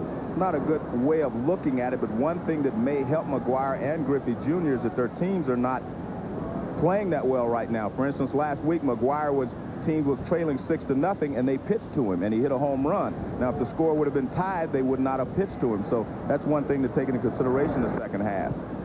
How well the teams will play and what situations they will be hitting in. Griffey's kind of in the same situation. If you're leading the Seattle Mariners or the St. Louis Cardinals by 3 or 4 runs, you go ahead and pitch to these guys and gives them an opportunity to hit the home runs. But if it's a tie score, you're not going to pitch to them. Full count in what might be McGuire's final at-bat of the night. And he draws the walk.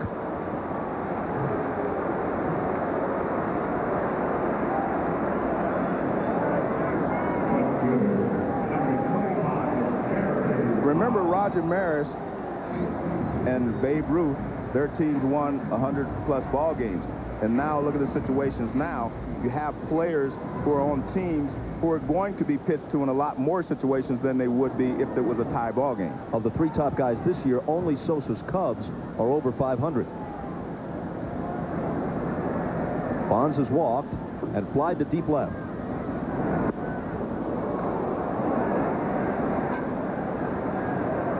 You see the good fastball from Colon. I mean, his ball seems to get there and then jump a little bit once it gets to the plate. Bonds, a perennial all-star, still looking for his first all-star home run.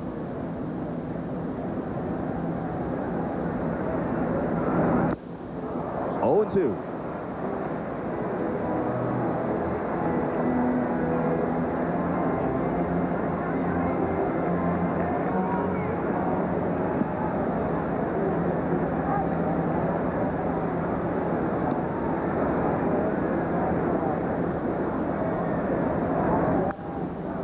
Fouled away.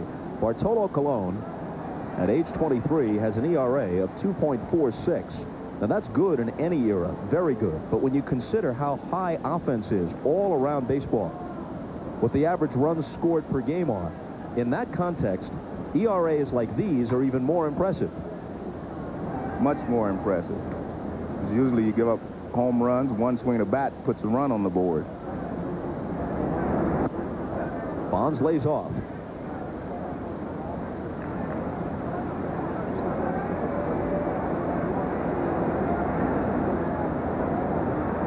Mike Hargrove 0 for 1 as an all-star manager, lost the 96 game. 0 for 1 as an all-star player, flied out against Don Sutton in the 75 game in Milwaukee as a member of the Indians.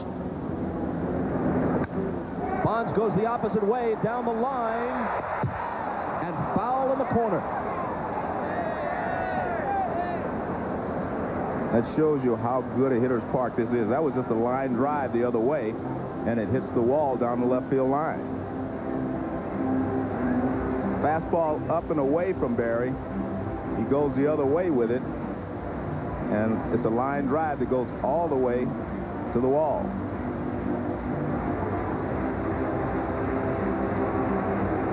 The National League trails by 2 as they bat in the bottom of the 5th. but they have 2 on with nobody out. Mark Wiley, who is Cologne's pitching coach with the Indians and a member of Mike Hargrove's staff tonight, out to talk with him. I think what he wants to talk to him about is he is basically throwing all these hitters the same speed. They want him to mix in an off-speed pitch or something different. These good hitters will zero in on one pitch. If you just come after him with a fastball, doesn't matter how good your fastball is, eventually they will catch up with it.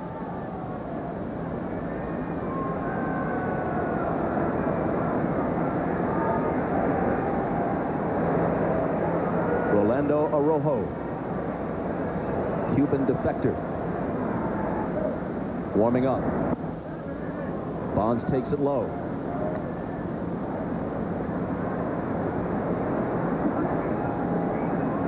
Araujo is the representative of the Tampa Bay Devil Rays. Cologne's 2-2 pitch to Bonds.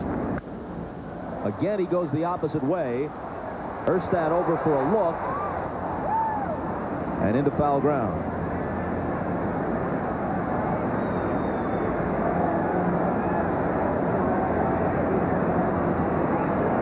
Cologne is a guy that he says he gets better with the more pitches he throws. He completes a lot of ball games, so he ends up getting better down the stretch. I mean, he's been clocked as high as 96 miles an hour in the 9th inning of games that he has pitched for complete games. He's a young horse, no doubt about it. Bonds, the 3-time National League MVP, twice with the Pirates, once with the Giants. Hits this one to deep right. This one is on its way. This one is gone.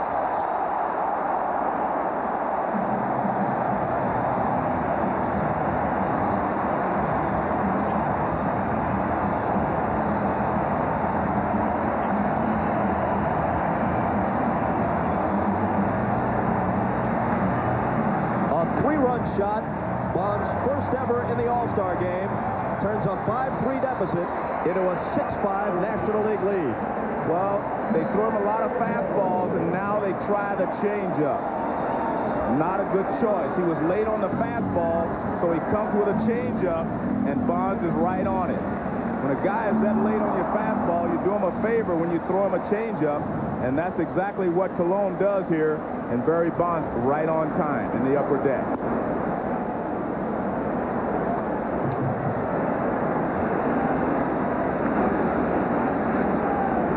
This is one of the great players of his generation. Speaking of Barry Bonds, as Chipper Jones chops one out towards second. And Alomar throws him out, although he nearly pulled Tomey off the bag. Bonds has been a controversial player, at times not the friendliest of people. He goes through moods, but there is no denying what he has done on the field for a decade or more. Look at this swing. That's basically a 2-strike swing. He waited, got the change up, and he turned on it, and he hits it into the second deck for a 3-run homer, puts the National League back ahead in this ball game. And there you see Jim Leyland. Jim Leyland has always been a big supporter of Barry Bonds. Even when Bonds has had problems with other people, Jim Leyland has always supported him. Had him all those glory years in Pittsburgh, of course. Piazza with a big chopper. Derek Jeter waits on it and still gets him. Might have had to charge it with someone other than Piazza running, but had time to get him playing it that way. Barry Bonds, of course, the godson of the great Willie Mays. And I had an interesting conversation with the two of them just before the All-Star break, and Willie Mays talked about how much he enjoyed playing in the All-Star game. He said that was his showcase because he got a chance to show the American League how good he was. And Barry was excited about coming to the All-Star game as well this year. Moises Alou now. Pinch hits for the Rockies, Larry Walker. Alou won the 1994 All-Star game. He was still a member of the Expos then. With an extra inning double into the gap in left center off the White Sox Jason Beret at Pittsburgh. It scored Tony Gwynn with the winning run and snapped a 6-game National League losing streak. Chases a pitch up in his eyes. Moises Alou is one of the best fastball hitters in either league. He can turn anybody's fastball around. He went up and out of the zone. So that fastball was 98 miles an hour from Cologne. And Alou gets a whiff of cologne as the 5th comes to a close. But it's highlighted by Bond's 3-run shot, and the National League jumps back in front.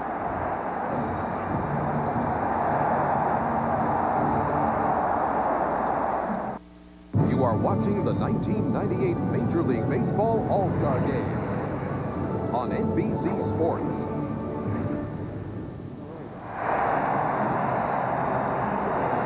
Welcome back to Coors Field. I'm Jim Graham, now joined by Mark McGuire. Mark is now finished for the day.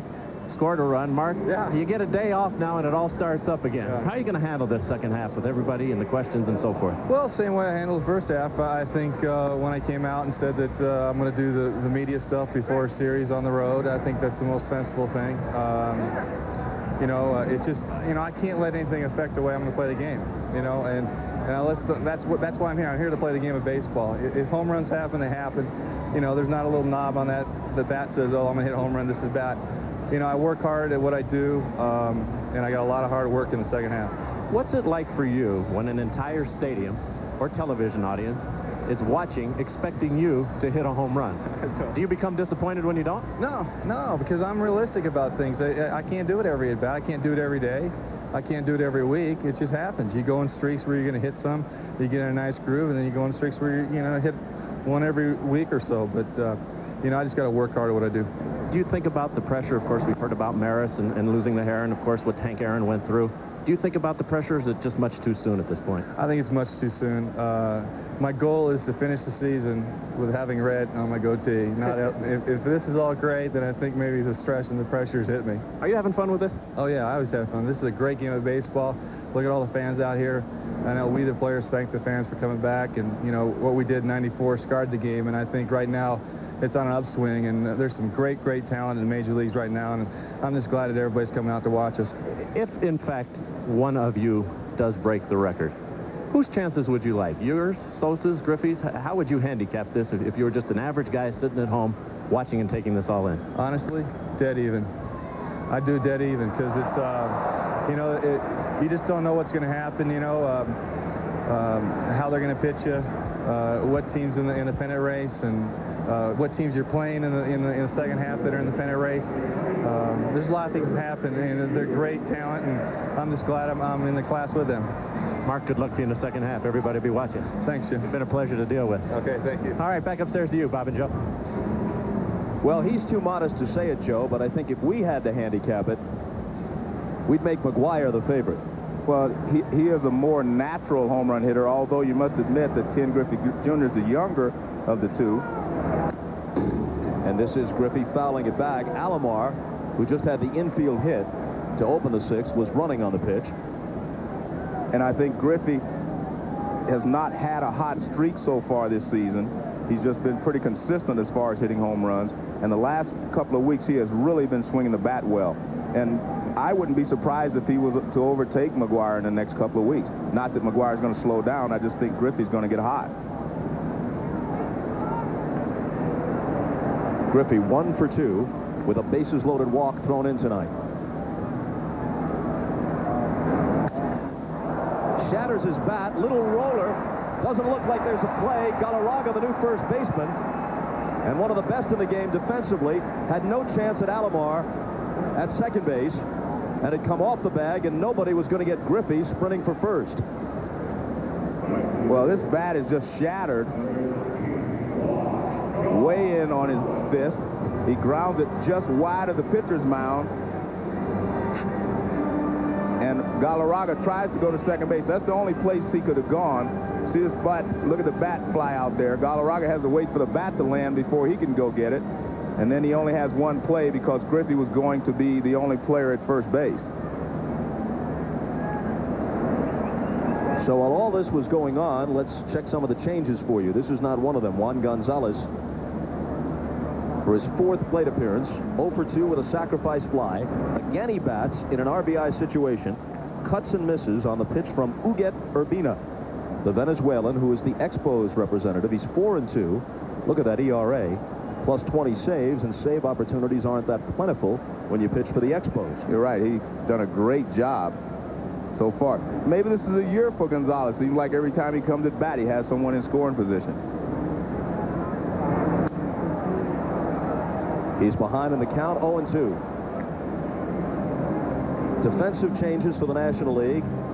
Hometown favorite Vinny Castilla is in at third. Galarraga is the new first baseman. Javi Lopez of the Braves back of the plate. Piazza is done. And Huguet Urbina of the Expos is the new pitcher. Middle of the infield remains the same. There's Castilla of the Rockies. The 0-2 to Gonzalez. In the dirt, blocked by Lopez. And that was Huguet's splitter there. That's really kind of his out pitch. He gets a lot of hitters to chase that pitch out of the strike zone.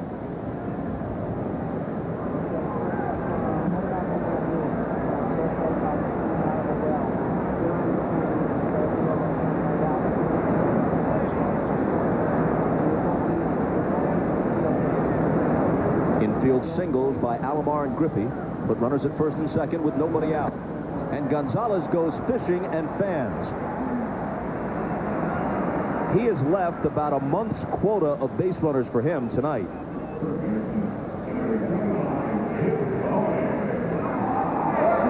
There were at least 2 men on all 4 times he batted. Once the bases were loaded. Only a sacrifice fly to show for it. And the record that he is chasing, Hack Wilson's record, may be the most difficult to attain of the 2, meaning the home runs record. I think that RBI record is almost untouchable. Strike 1 to Tomey. And look at that, and he has stood for the longest, the 67 years. Hack Wilson, he had such a great closing month of August. He had 53 RBIs in 30 games in August, and you talked about how the other ones have closed, meaning Babe Ruth, he had 17 home runs in September. So these guys may be ahead of their pace, but they're going to have to stay hot at the end. 0-2 to Tomey. Well, since 1962, the highest RBI total for anyone in either league is Andres Galarraga's 150 a couple of years ago. I mean, no one even coming close to Hack Wilson's 190. So you're right, Maris and Ruth have been threatened more often than has Hack Wilson. Well, look at what Gonzalez is up against. He already has 100. He's had such a fantastic first half. He has 101 RBIs, and he's still 89 short of Hack Wilson. And remember, Wilson did it in 154-game schedule. Maris's 61 came in the first season of 162. Ruth's 60 in a 154-game schedule. The runners break, and there's no play as Lopez wasn't able to find the handle. So a double steal. Alomar to third and Griffey to second.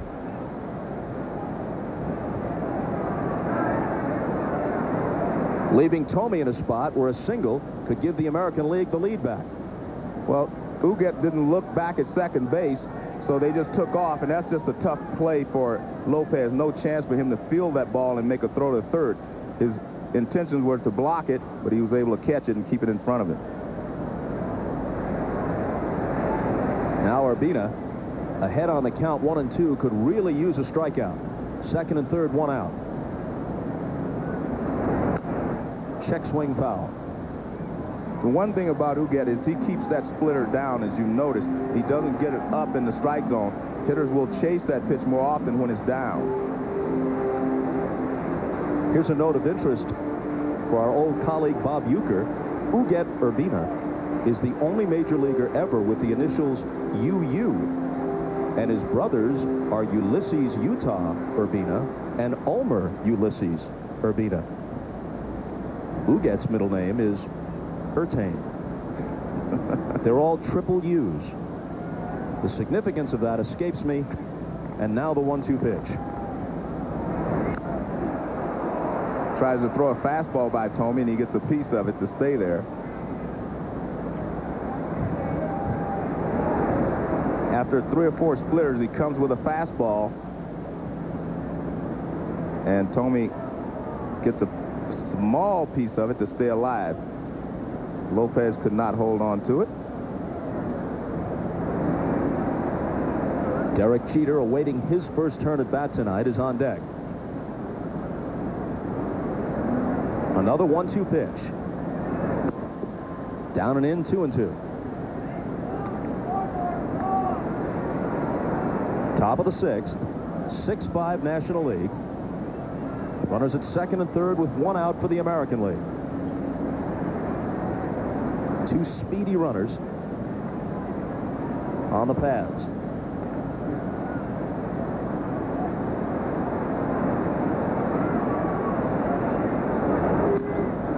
Way outside. Lopez can't find it at first, but Alomar's not going anywhere. I'm not sure he wasn't crossed up on that pitch. It looked like he was looking for a splitter, and it was a fastball away, and now he's talking to Uget. Watch how late Lopez moves on this pitch after we take a look at this fastball away, and you see he was not ready for the fastball. He was thinking the pitch was going to break back towards him. So he thinks it's going to come back towards him, and he's just late getting out there. He thought it was going to be a splitter, so he talked to Uget to make sure that they get their signals straight, because when you have a runner on second, you go through a series of signs, and every once in a while you can have a miscommunication.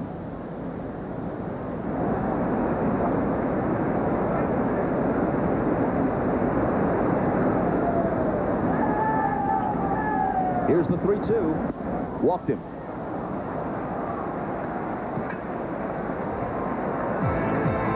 Bases loaded now with 1 out for Jeter. Saturday at 2 Eastern, the WNBA on NBC continues. A battle of expansion teams as opposed to the venerable teams in the WNBA who have been around for 2 years. It's Detroit against Washington. The Shock against the Mystics. The WNBA on NBC Saturday at 2 Eastern Time.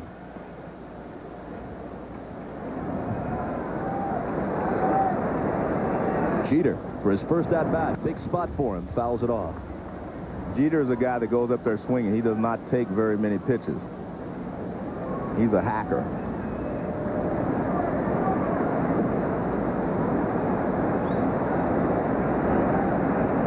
His skipper, Joe Torre, World Series champions in '96, knocked out of the playoffs the next year by the Indians in a terrific 5-game series.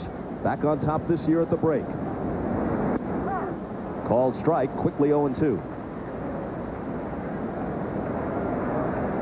Well, Jeter already has 10 home runs halfway through this year, so he's off to his best power season. Just 24, probably gaining strength with each passing year.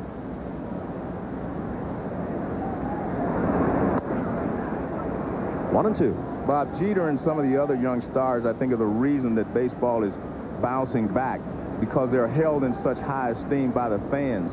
And that wasn't the case a few years ago with the young players or the stars of the game. But a lot of these young stars, the fans really like them, and they're all good guys.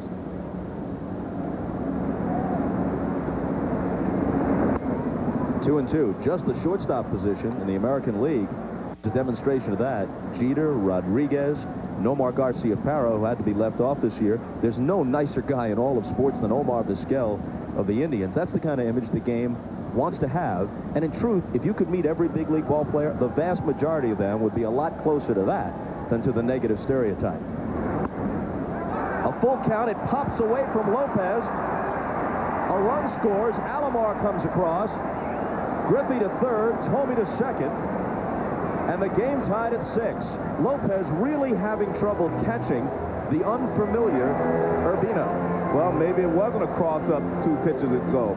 Maybe he's just having trouble picking up the spin on Uget's ball. That pitch is right down the middle. He had his glove up, but maybe he got it up there a little late, and it bounces away. Now watch, this is a pretty good pitch to handle. Nothing especially tough about it. Right in front of you. But Lopez lets it get by, and that should be scored as a pass ball. And it is. Tying the game at 6. And now the 3-2 to Jeter. Struck him out. Showed him a different arm angle that time. Dropped down on him a bit. But he still threw the splitter. And with the first base open, I think it allowed him to throw a different pitch. He had first base open, so he throws it down and away, and Jeter chases it. Well, that's not a splitter. That's just a little cut fastball.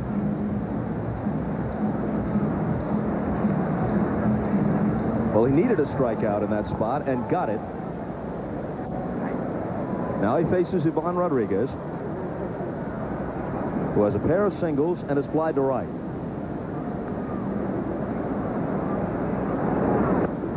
There goes the bat on the swing and a miss. A near record javelin distance. Everything goes farther here in this ballpark, even the bat. Tossed equipment included. He was fooled completely by that pitch, and he just swung at it with his hands, his wrist, and he flips it. It's a long way. Good hammer throw. Joe, you played with Johnny Bench. Right. Ivan Rodriguez has won 6 straight Gold Gloves. Just 26 years old. Many more great years ahead of him. There's also Charles Johnson, right, now with the Dodgers. How do you rank them among the all-time best, or at least the best you've seen? Well, I'd always said I wouldn't compare anyone else to Johnny Bench because I think it would be an embarrassment to them. But I have compared Ivan Rodriguez and Charles Johnson to him because I think they are in his class as catchers. Johnny Bench was a different type of a hitter. Johnny was a big clutch situation type guy. He drove in a lot of runs. So from the offensive side, they're all different. Rodriguez is a good hitter, but from a defensive standpoint, you know, you can throw a blanket over the 3 of them. This one gets away from Lopez. The go-ahead run comes across in the person of Griffey, and Thome to third.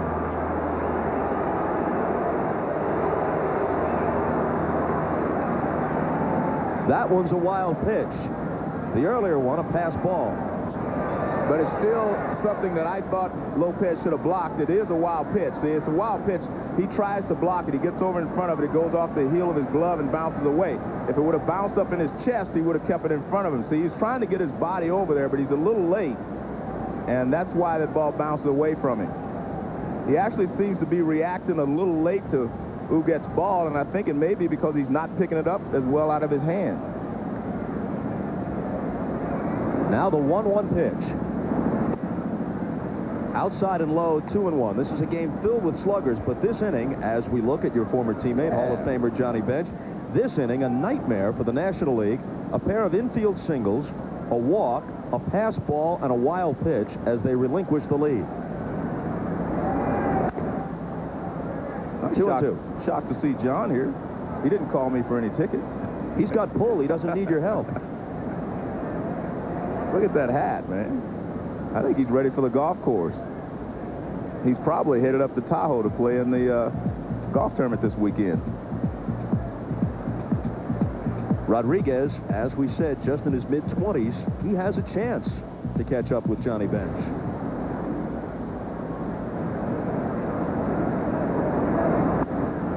Full count. In the last 3 All-Star games before tonight, there were 15 total runs scored. Tonight, we're in the top of the 6th. 13 runs have come across.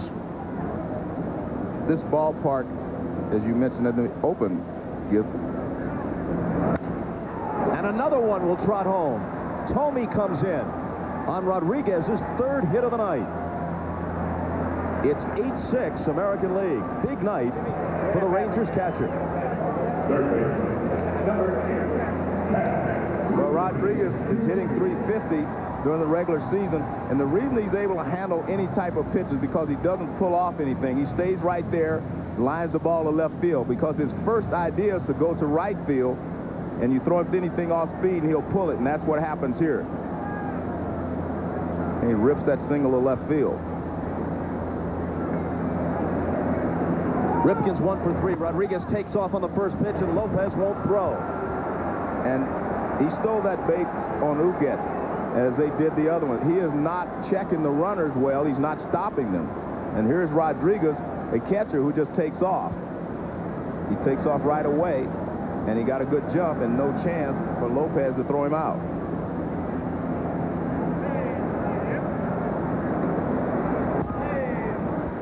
And the 0-1 to Cal.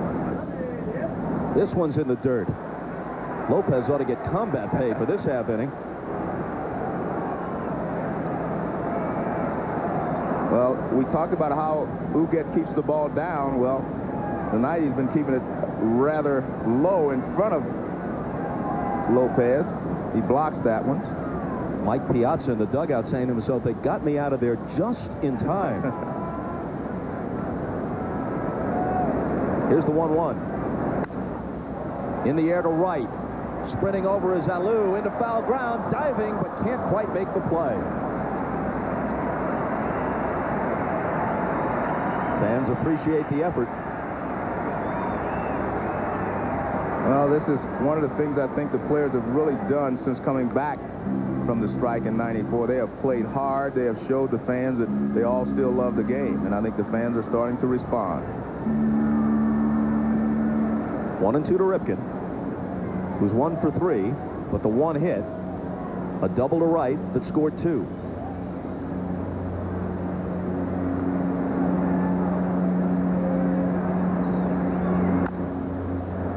And he stays alive.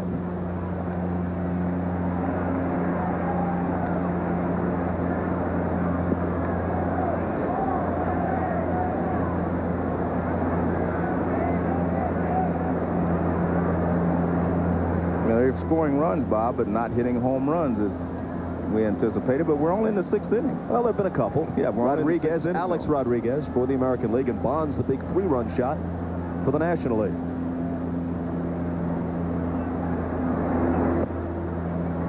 Two and 2 to Ripken. There's A-Rod next to his buddy Derek Jeter. Pair of bachelors who've been known to paint the town. And why not? What color are they painted? I believe the old expression is painted red. Okay.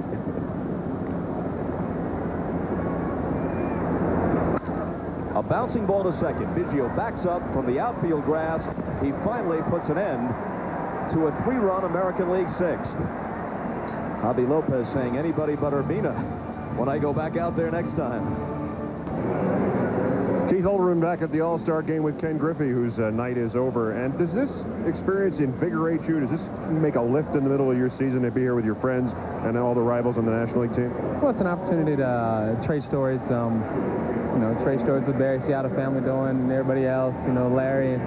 So it's a chance to really talk to the guys that I don't see during the season.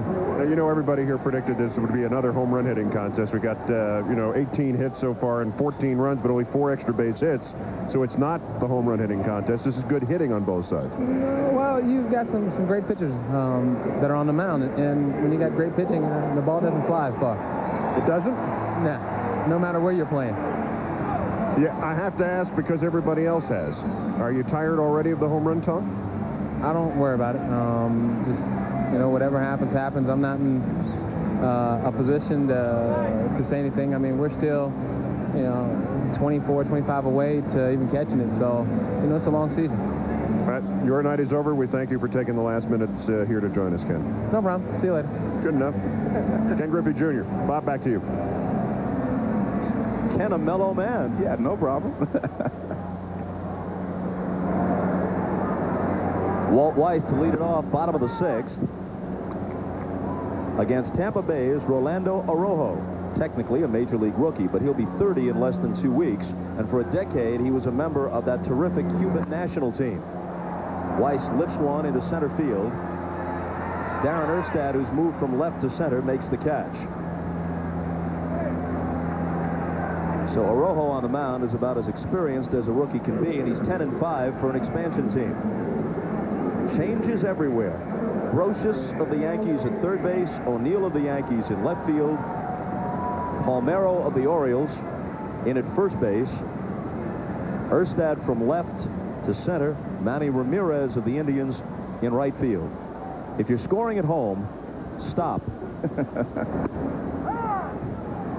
Fernando Phenia now to pinch hit.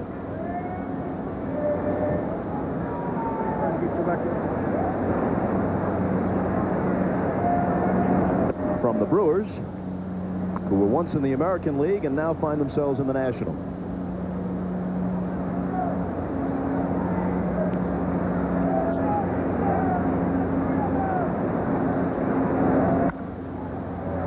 Slashed foul. 1-2. Most people still remember Fernando Phenia for being the guy that Albert Bell ran over at second base a couple of years ago, and he was suspended for it. He was a very fine second baseman.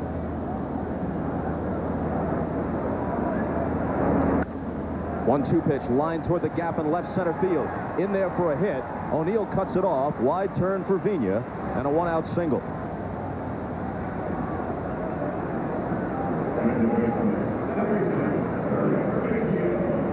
Craig Biggio is going to play a long time tonight. He comes up for his 4th at-bat. Actually, officially, it'll be his 3rd since he was hit by a pitch, along with 2 strikeouts so far. Last year, this time, everyone was hyping him for the most valuable player award. I think it's going to be very difficult for a middle infielder that doesn't hit a lot of home runs to win that award in the future, because these outfielders and first basemen have put up such huge numbers that they're going to be overshadowed. The guy on the mound, Rolando Araujo, defected from Cuba 2 years ago as of Thursday of this week. It was only a short while ago that his mother, his brother, and his sister-in-law, along with some other relatives, arrived in the Florida Keys on a raft. And Araujo immediately brought them to Tampa Bay.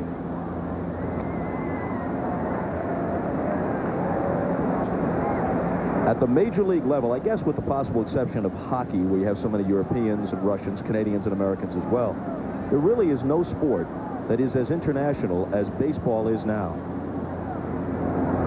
And Biggio strikes out for the 3rd time tonight, which is very atypical for him. As of last year, there were more Hispanic players in the majors than African-American players. More and more Asians coming in, even the occasional Australian international scouting becoming so important. And it makes the diverse backgrounds of the players extremely interesting. I mean, the circumstances that this guy comes out of are so much different than most of the people he shares that clubhouse with. Here's Devon White.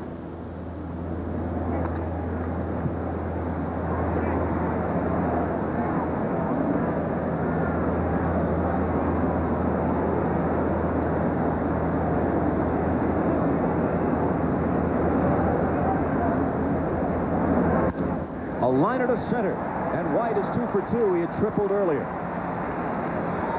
Devon White is having an excellent season for the Diamondbacks. And the roars for Andres the Big Cat.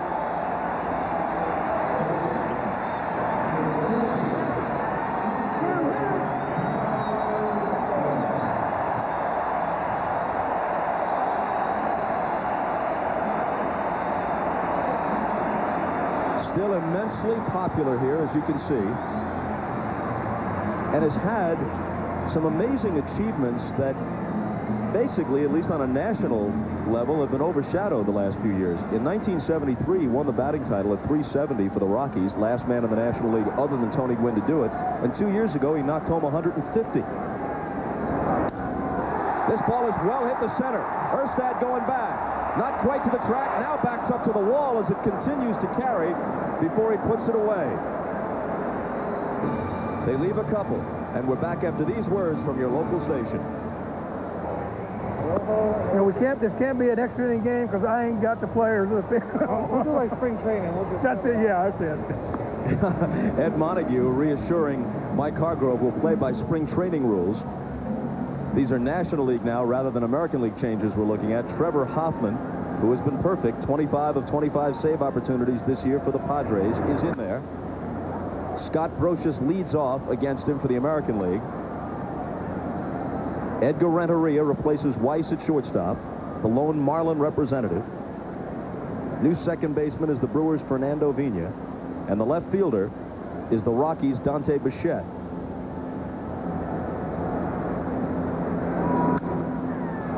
Oh, 0-2 to Brocious, who hit just .203 last year with the A's and has upped it more than 100 points as a member of the Yankees. And not just that, Bob, he's driven in a lot of clutch runs. He's on a pace to drive in 100 runs.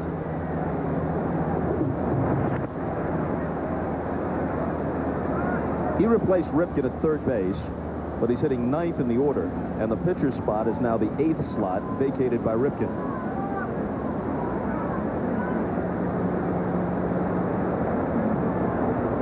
Top of the 7th. 8 runs, 12 hits, and an error for the American League. 6-8-0 for the Nationals. And Hoffman gets him looking. And we go to Jim Gray.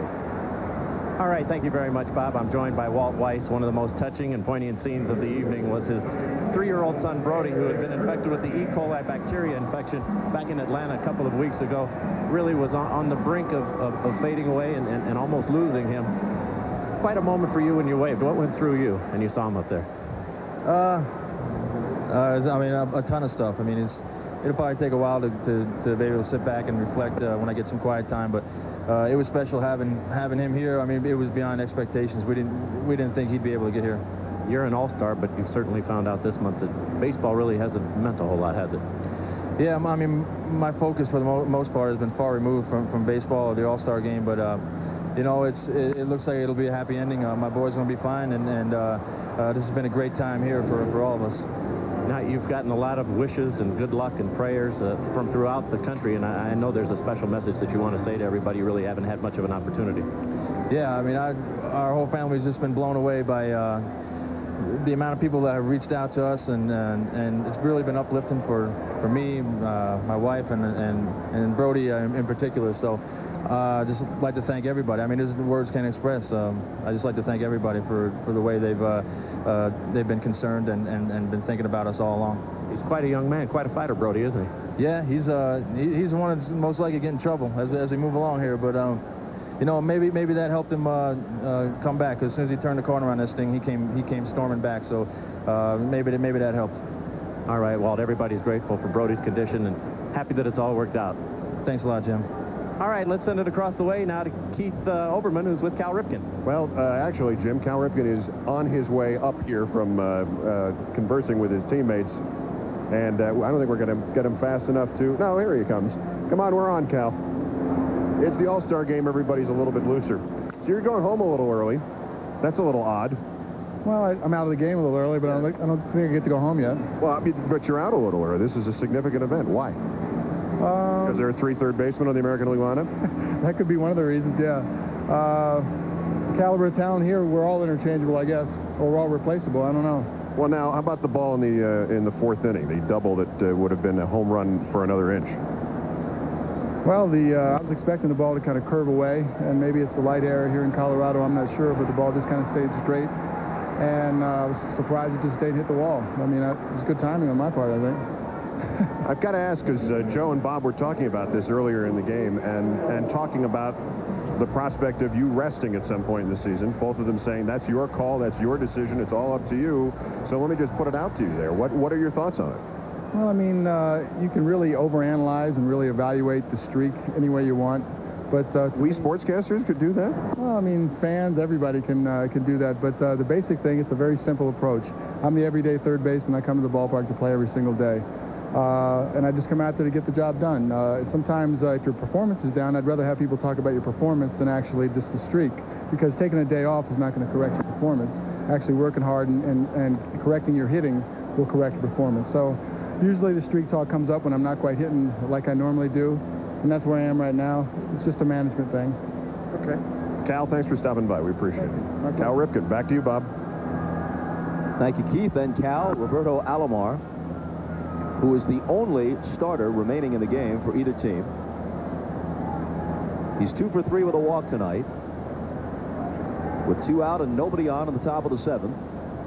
This is a 3-0 pitch from Trevor Hoffman, in there for a called strike.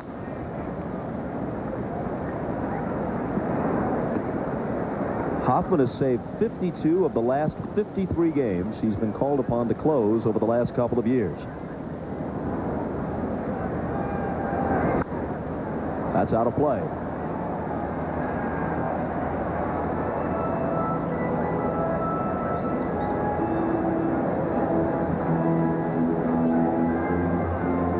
A rarity for Cal.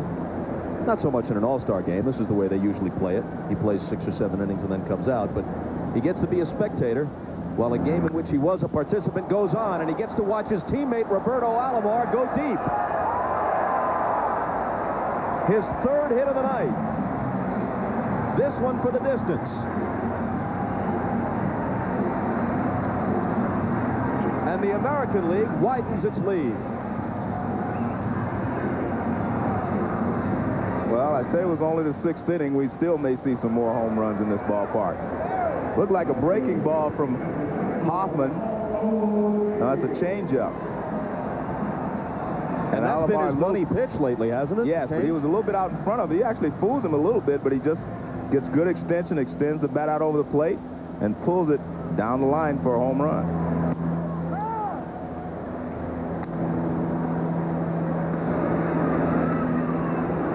So Robbie's 3 for 4 with a walk. And it's 9-6 Americans. First at bat for the Yankees, Paul O'Neill. And Paul O'Neill is probably one of the most underrated players in the American League. I mean, he just continues to hit well year in, year out, drive in runs, clutch runs, hits great with runners in scoring position. 1-2.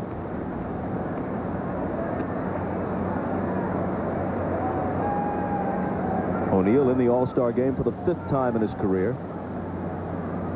His consistent self as always, hitting .323. A bounce at a third. Castilla short hops it and gets it. Stretch time for the National League fans.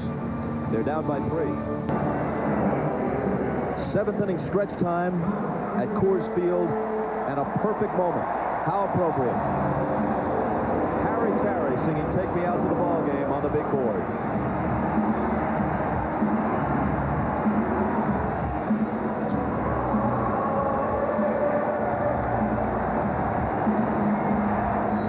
And in attendance at Coors Field tonight, Harry's widow, Dutchie Carey. What an outpouring of appreciation and affection for the longtime voice of the Cardinals and the Cubs, who passed away during the offseason. John Wetland into the game. World Series hero for the Yankees in '96, an All-Star now with the Rangers.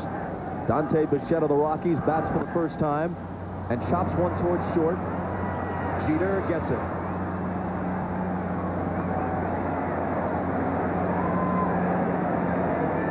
Sandy Alomar Jr. is the new catcher. Ivan Rodriguez is out of the game.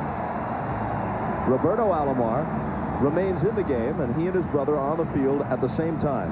Robbie is the only starter remaining in the game as we move into the 7th.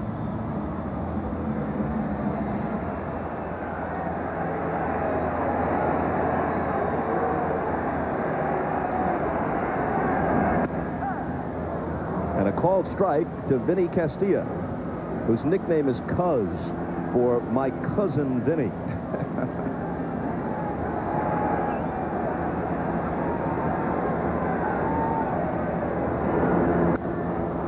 A high pop-up. Alomar off with the mask. 2 gone.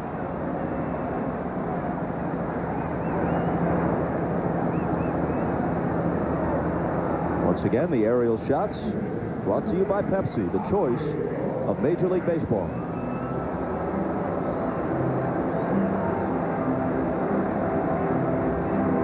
Two quick outs in the bottom of the 7th. And Javi Lopez comes to the plate.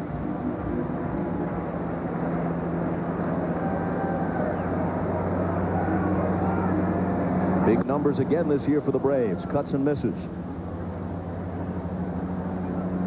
Lopez is a guy that's just gotten better each year from an offensive standpoint. I mean, he just continues to drive in runs, raise his average. Very fine hitter. Mixed bag for Javi in last year's All-Star game. He homered in his only at-bat in Cleveland off Jose Rosado of the Royals, but he also fractured his left thumb in the same game.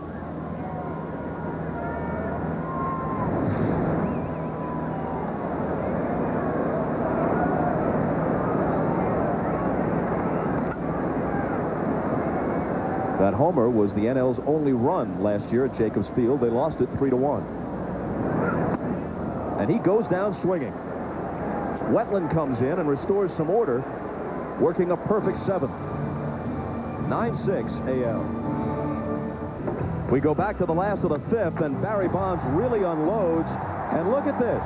It hits smack in the middle of the San Francisco Giants insignia hanging from the upper deck. A 3-run shot that gave the National League a 6-5 lead. The American League has since come back to lead at 9-6 as we move to the top of the 8th.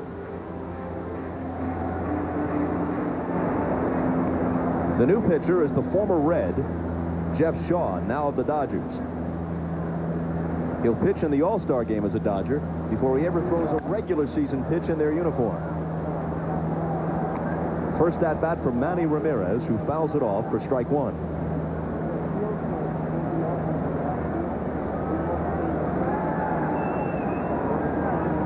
Manny Ramirez has been the hottest player probably in the American League the last couple of weeks. Really swinging the bat well. He's hit like 8 home runs in a 2-week spell. He had a 4 home run weekend coming into the All-Star game, including a grand slam to give him 20 for the year.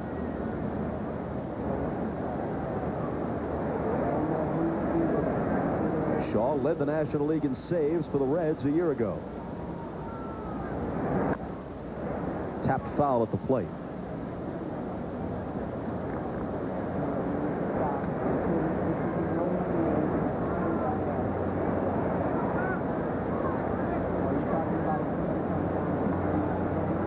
Good numbers there. 302 batting average, 20 home runs, 71 ribbies.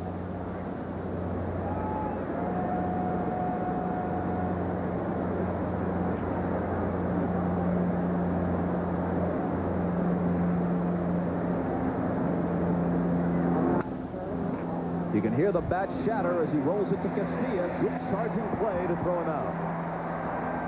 And we throw it to Jim Gray. All right, thank you very much, Bob. I'm joined by the manager here of the National League. Jim, you're going to get everybody in the game. You've got your card here in front of you. Seems like that's one of your biggest concerns. Well, it's going to be real close, and I had to be careful with Schilling. He wasn't just right, so I'm going to save him in case of emergency.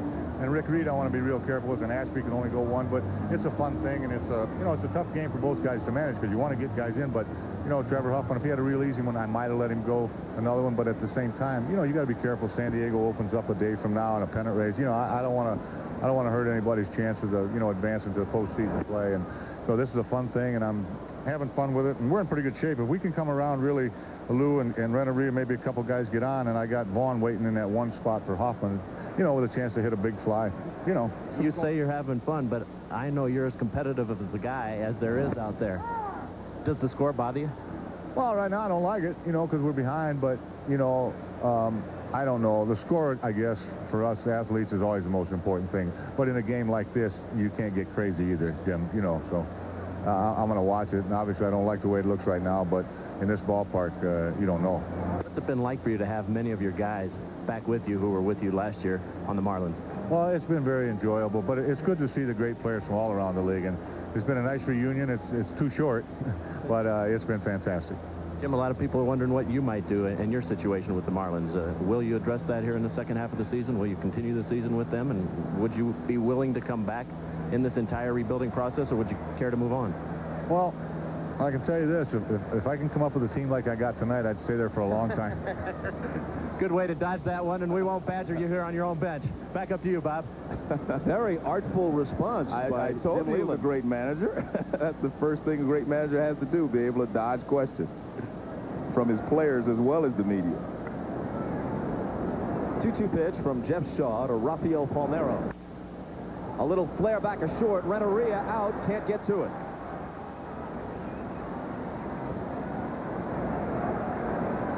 So Palmeiro's aboard with one out. July 25th and 26th on NBC, the seniors tee it up for the U.S. Senior Open from the Riviera Country Club in Pacific Palisades, California. After strong showings at the Masters and the U.S. Open, Jack Nicklaus looks to become the best of the seniors at their most prestigious championship. The U.S. Senior Open, July 25th and 26th on NBC. Omar Vizquel, 5-time Gold Glove winner, has the best fielding percentage ever for a career for a shortstop. Bobby's probably the only player in this game that is here mainly because of his defense, but he's also hitting over 300 this year. He's having a good season, but defense is what he specializes in. He's kind of like Ozzie Smith. There goes the runner, and Vizquel sends one into center field for a hit. Palmeiro's on his way to third. And Vizquel, although he'll always primarily be known for his glove, has become, like Ozzie Smith did, a very effective offensive player. He's hitting .302 this year and comes through with a hit here.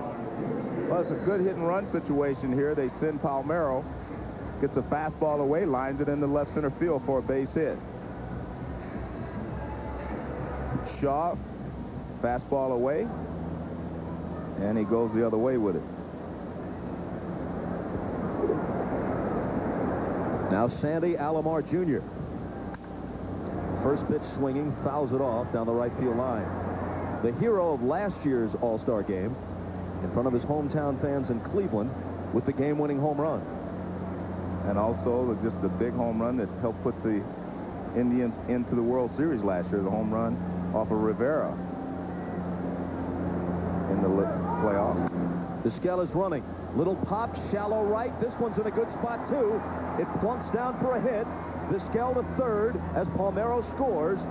The American League is in double digits, leading 10-6.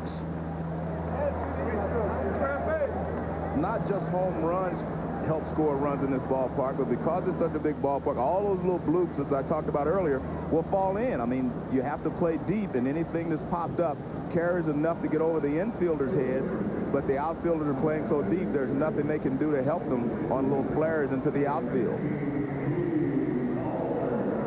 And we've seen 2 of those this inning, and about 6 during the entire ball game. So now here comes Dean Palmer, the Royals representative, former Ranger, power threat, has had as many as 38 home runs in a season. If my scorecard is correct, and that's an iffy proposition with these players moving in and out, the only position player who hasn't played yet for the American League is Ray Durham of the White Sox.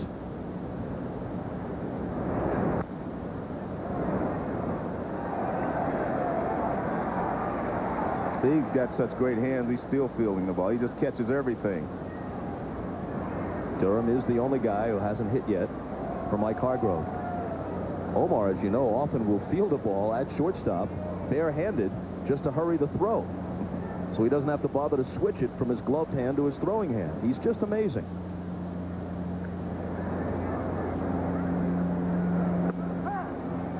Call strike 1 and 2. Mike Hargrove flatly says, and this is a big statement, there's Ray Ordonez, the youngster with the Mets who makes eye-popping plays, and of course there's Ozzie who remains the standard, but Hargrove says Vizquel is the best fielding shortstop he's ever seen. Well, I think he would get a lot of argument on that. You played with Concepcion. Yes, and I also saw Ozzie Smith. Broken bat roll to short. Renteria shovels it to second for 1, on to first. Double play, and they needed it to keep things reasonably close. Some kind of record for broken bats tonight. 10-6 American League.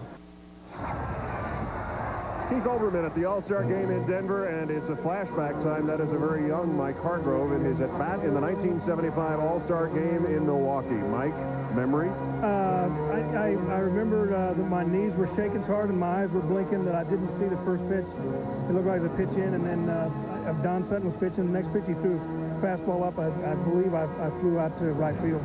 I believe we just saw that, but now what happened on that pitch in? You almost hit you and something? Well, yeah, I didn't see it. I was so nervous. I mean, here I was from the town of Perryton, Texas, a little bitty town in the Texas Panhandle, and I'm in an all-star game. Johnny Bench is catching and Don Sutton's pitching, and my knees were shaking and my eyes were blinking so hard I couldn't keep them from blinking, and I didn't see the pitch. So. And Bench warned you? He yelled to watch out. You've got everybody in your lineup out here of the regulars or of the position players except Ray Durham. Right. Are you going to try to sneak him in at the end? Well, we're going to try, but I just got through talking to him, and as sad as it is, you've got to have somebody in reserve in case somebody gets hurt or you go into extra innings. We've done that. We're going to do that probably tonight with Ray Durham. We're doing that also with Aaron Seeley. Pedro Martinez talked to us before the game and said that he'd rather not throw, that he'd rather get ready for his next start. I understand that. He said that his shoulder had a little knot in it, but he's fine. He just didn't want to chance anything. Needed the time, so we put him back in reserve. Told us that he could pitch in an emergency, so that's how we're going to use him. But you know from personal experience how important it is to come here and to get in. Yes, I really do, and I know that when I went there in '75, I believe Alvin Dark was a manager, and I would have been disappointed had I not got in, but I would have understood, and I think the guys here are probably disappointed, but I think they do understand. And Pedro Martinez was fooling around with a bat before, so if something goes wrong here with a 4-run lead at Coors Field, you never know. You might be able to put him in that way. We could do that. We could do that. Hope not. Now here I am managing for you, in addition to interviewing you in the middle of the game. Well, you might as well do it. Everybody else tries it, too. So. Mike Hargrove, we appreciate you stopping by. My pleasure. Thank you, sir. Thank you. Bob, back up to you. Thanks, Keith and Mike. Edgar Renteria, whose offense is beginning to catch up with his defense, hitting .302 with 28 steals now, faces the Red Sox closer, Tom Gordon.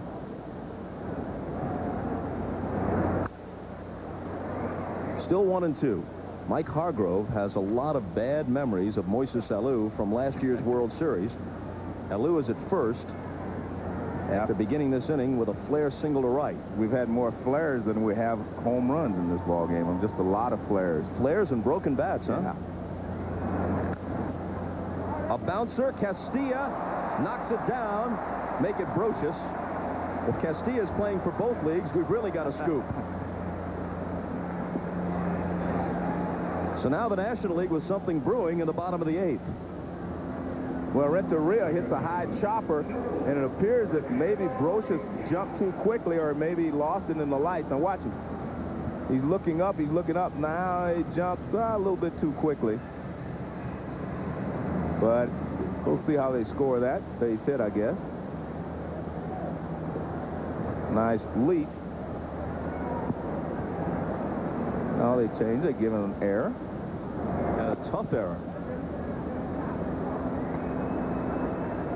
The second for the American League. Griffey had one earlier. Phenia of the Brewers singled in his only at-bat. They're a base runner away from bringing the tying run to the plate in the 8th.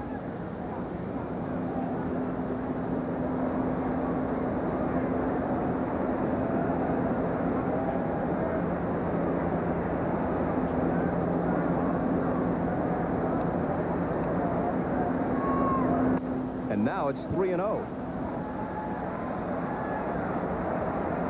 Well, Jim Leland was telling Jim Gray about the potential strategy to get Greg Vaughn up there in a situation where a home run would help out. One more ball to Phenia, and Vaughn will be the tying run at the plate. That's what it is.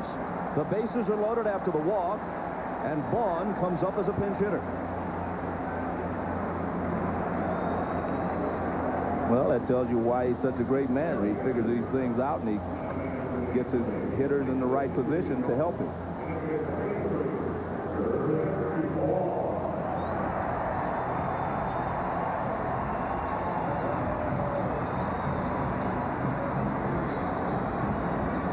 A bloop single to right.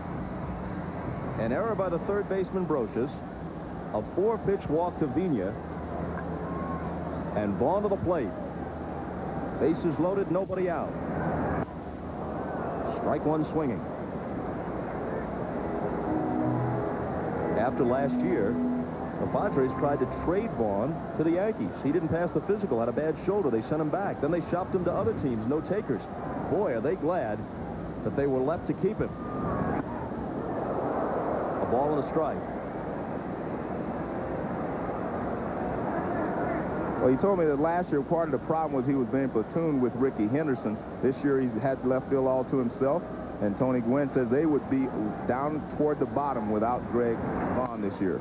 He hits it hard, and it takes a wicked hop past Brocious. 1 run home, now 2. It's 10-8 with 2 on and nobody out.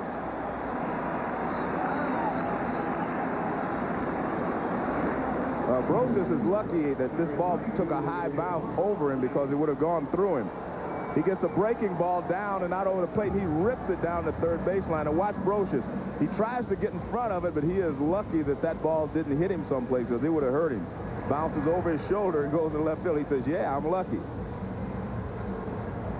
Good hitting there by Vaughn, and he drives in a couple of runs for the National League. Horse manure. Horse manure. Wiley to the mound for a brief chat, but Gordon stays in as the Angels' Troy Percival gets ready. Most runs ever scored in an All-Star game, 20. 1954, American League 11, National League 9. 18 tonight. 2 on, nobody out, bottom of the 8th. So we're one swing away from maybe breaking that record. Devon White bounces it foul. He's tripled and singled tonight.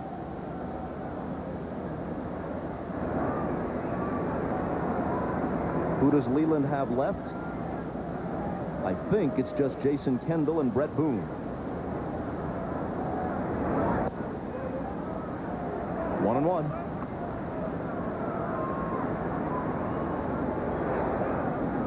It's Brett Boone, the representative from the Cincinnati Reds. In the air to left on a line, it drops.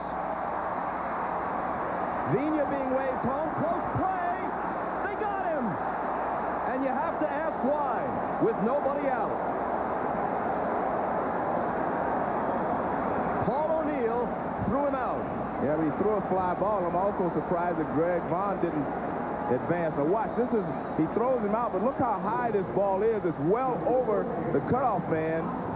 And Vaughn and the other runner did not move up. But a nice tag there by Sandy Alomar. Nice throw right on the money from Paul O'Neill.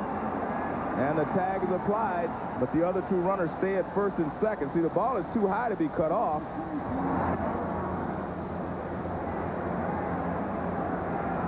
And now it's Galarraga, who flied to deep center his only time up.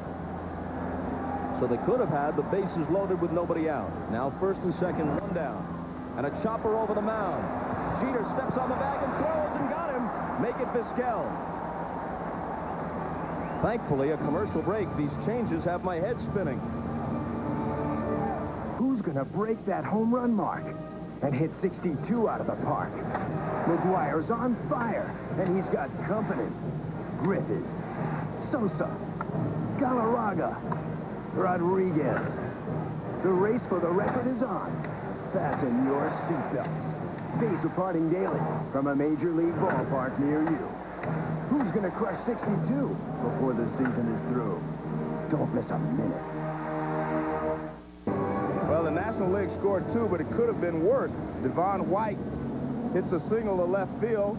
And watch this throw by Paul O'Neill right on the money to cut down Phenia at the plate. And that saves a run. Nice tag there by Alomar Jr. Now look at this. This is a double play. This is why Vizquel is the best. I mean, this is a very difficult play. Watch the hop he gets. Takes it on the hop, tags it on the move, steps aside and makes the throw. That did look a little bit like the Wizard, didn't it? This is what Hargrove had to say. And a baby, and a baby. Oh, it's his guy, the guy he touts as the best he's ever seen, ending the inning. The National Leaguers scored 2, but it could have been a lot more. The American League's defense bailing them out. They lead 10-8 as we move to the 9th. Rob Nen, last year's Marlin closer, now with the Giants, where he's put up all-star numbers. 2-1 to Brocious.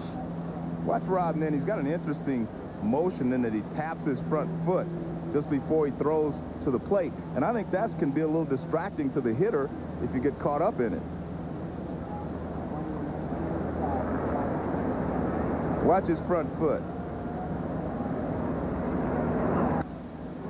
Through the middle, had Nen dancing. Brocious leads off the 9th with a hit. He almost didn't get that foot down in time. Watch this foot. Watch him step. He'll step. Right here, step. Now he steps again. Very unusual delivery. Almost. Look at this. I mean, this is a tough position to end up in. And the line drive right back through the middle.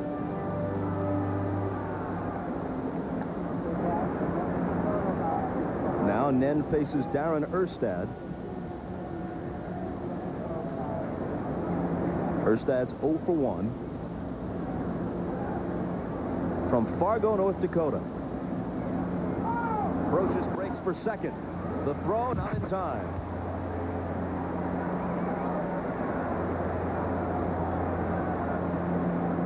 Well, know, the American League has come out very aggressive against the National League today. I mean, they've stolen bases, they've put hit and runs on, they've done a lot of things that you don't see a lot of times in all-star games. So they've been very aggressive in this ball game. Roll to the right side, and Phenia has it eat him up. Brocious to third. They throw in behind him, not in time. On the error, Erstad is at first. With nobody out, runners at the corners as the American League tries to add to a 10-8 advantage. Well, Erstad, pretty good hitter, hits the ball hard on the ground. Phenia gets over in front of it, takes a little tricky hop there right in front of him, and he's not able to play it. Watch this last bounce. It'll bounce up high, and he wasn't able to get his hands out in front quick enough to make the play. Now Hargrove gets Durham into the game with the infield in for the National League. Durham bats for Robbie Alomar. So the American League has used all its position players.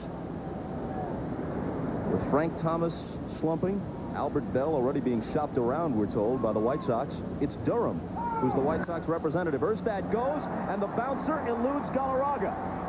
In comes Brocious. Erstad to third. 11-8. You don't see this many hit and runs in a week in Major League Baseball now. It's more of a power game.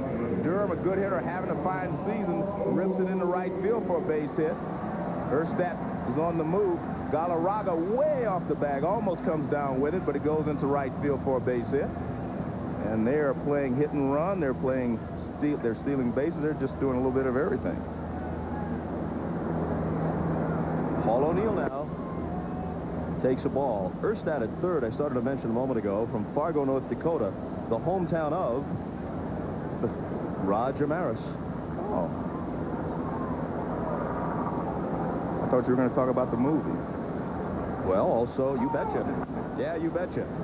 Ray Durham breaks for second, and Lopez won't throw. And again, I mean, this is very aggressive play by the Indians. And I guess Hargrove says, I haven't been able to win a World Series. I'm going to run them to death.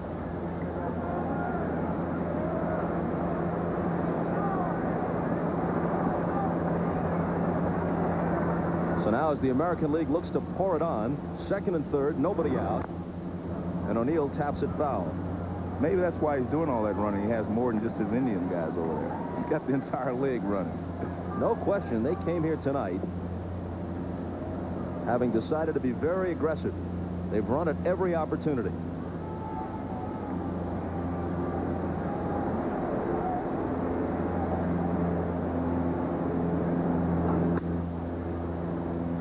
Fastball misses, 3-1. Tell you what, he sounds loud. That fastball is popping.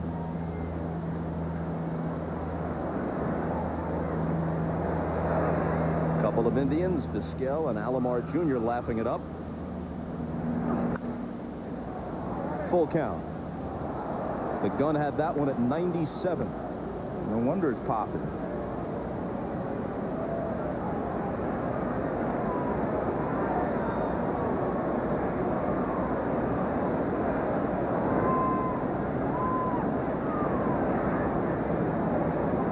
The payoff.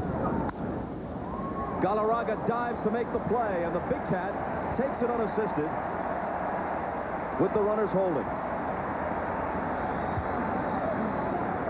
And Galarraga is known more than just his bat. I mean, they call him the big cat because he moves around so quickly over there at first base. He almost got the ball that Durham hit by ranging wide off the bag at first, but this one he comes down with, and Paul O'Neill, watch, wasn't real happy. Galarraga still spry at age 37. Now it's Manny Ramirez, 0 for 1 on the night.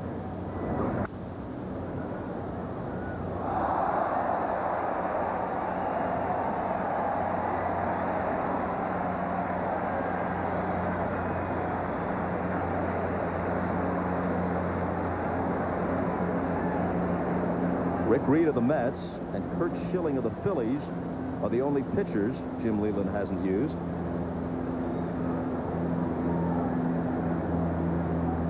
An Enzo 1 pitch. Hit softly into right. The catch is made by Bichette. Erstad tags, but throw, not in time. He slid under the tag. The former Nebraska Cornhusker punter and place kicker, member of their 95 national championship team, scores to make it 12-8 American League. Well, here's the throw. It's going to be a close play at the plate. The throw is a little bit up the line, and Erstad slides back past him. Here's Erstad as he goes to tag up. Slips a little bit, but the ball was deep enough, and he has good enough speed that he was able to get in and score anyway. Lopez tries to block the plate and tag him at the same time, but he wasn't able to do that. Now Palmeiro, one more look at the play at the plate.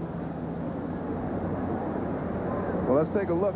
Galarraga lets it go because it's a perfect throw, he thinks, but it's just a little bit up the line, and that was the reason that Erstad was able to get by Lopez. Beginning with the fourth, the American League has scored in every inning, leading now 12-8. 20 runs combined ties the All-Star record, set in 1954 when the American League won 11-9. Hard to believe, Joe, that this is Palmeiro's first All-Star appearance since 1991, but first base in both leagues is so overloaded with talent that even Palmeiro can't break through. But he has been a very consistent performer, driving in runs and hitting home runs. Called strike 3-1. If he wants some solace from history, he can think of Hank Greenberg of the 35 Tigers, who had 103 RBIs at the break, and his own manager, Mickey Cochran, was managing the American League and didn't take him. Took Lou Gehrig and Jimmy Fox instead. Understandable. Phenia won't get it. Durham comes speeding around third. This is the highest scoring All-Star game in history. Palmeiro's 2 for 2. His RBI hit makes it 13-8 American League. Well, we thought there may be a lot of runs scored here, but we thought it would be in different fashion. 19 base hits for the American League. And here's the one that breaks the record. Palmeiro, ground ball back through the middle for a base hit. Fastball away. And Durham scores the run that breaks the record.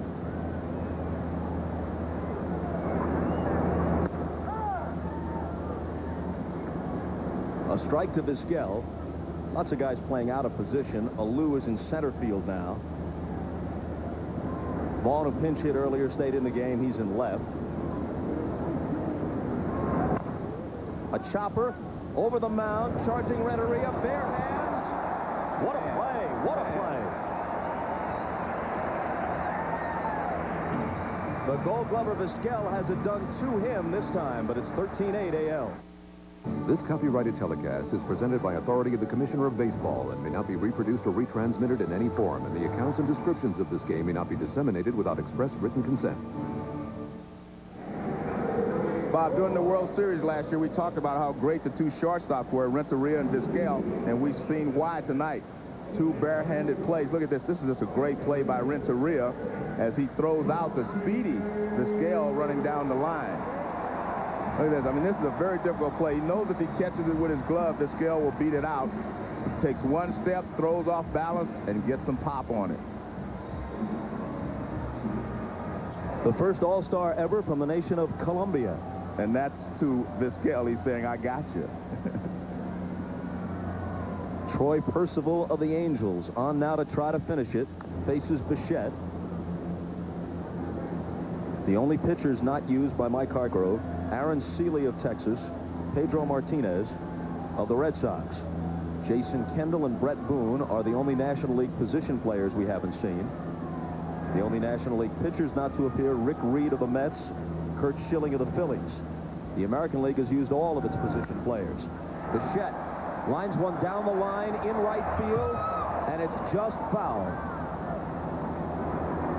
Ramirez tosses the souvenir up toward the fans. Cute shoes Ramirez has on, huh? You can see him all the way from here. Now, look at these shoes. Ball just fouled down the right field line.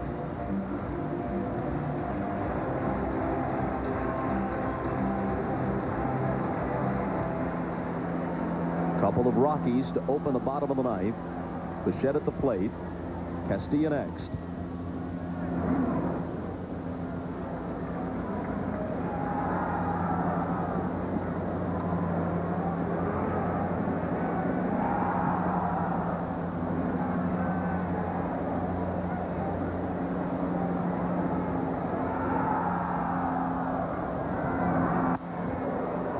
Up and in, 1-2.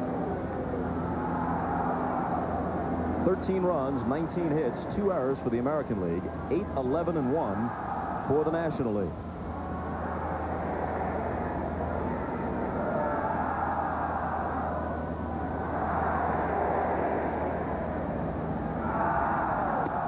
Struck him out with some major heat. This fastball kind of tails up and in on Bichette. And you don't have a lot of time to decide whether you're going to swing at it. Up and in, and Bichette a little tardy on it. Percival throws as hard as anyone, and that's a perfect location for that fastball. In a game in which so many runs were scored, it's probably a defensive play that was as big as any play in the game.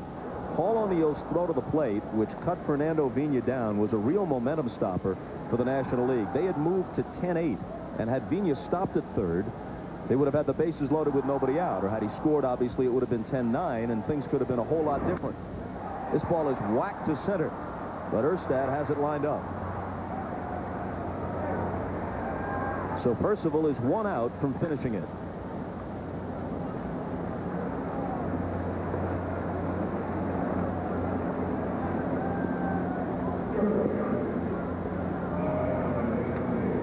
And now Jason Kendall, the Pirates catcher, will get into the game, leaving Brett Boone as the only position player we haven't seen for either team. And that's how the Reds team is going this year anyway. Struggling. They trade their all-star Jeff Shaw to the Dodgers. Boone gets at it after Sosa's hurt. He sits and watches.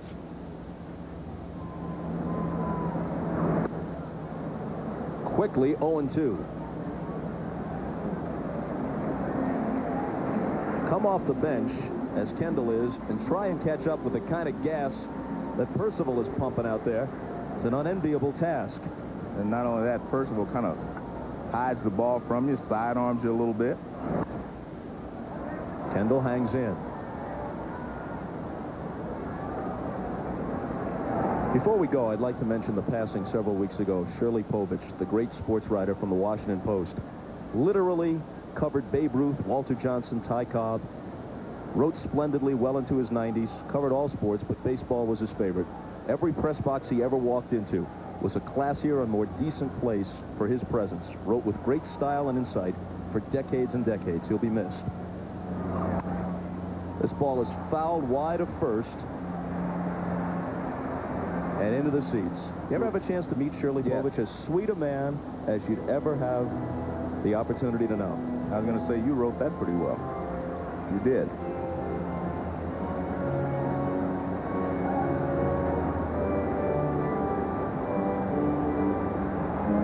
National Leaguers down to their last strike.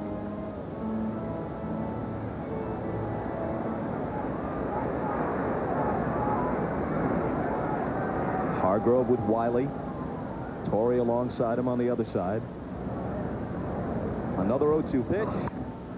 Bounced through the middle, and it sneaks into center field. So, Kendall has reason to smile. An all-star base hit.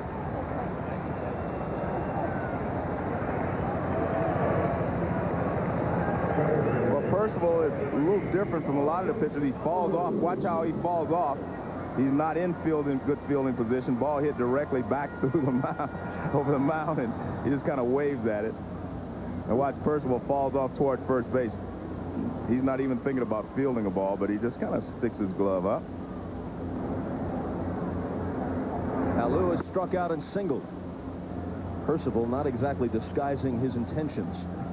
Here it is. Go ahead and hit it if you can. The combined 31 hits ties an all-star record.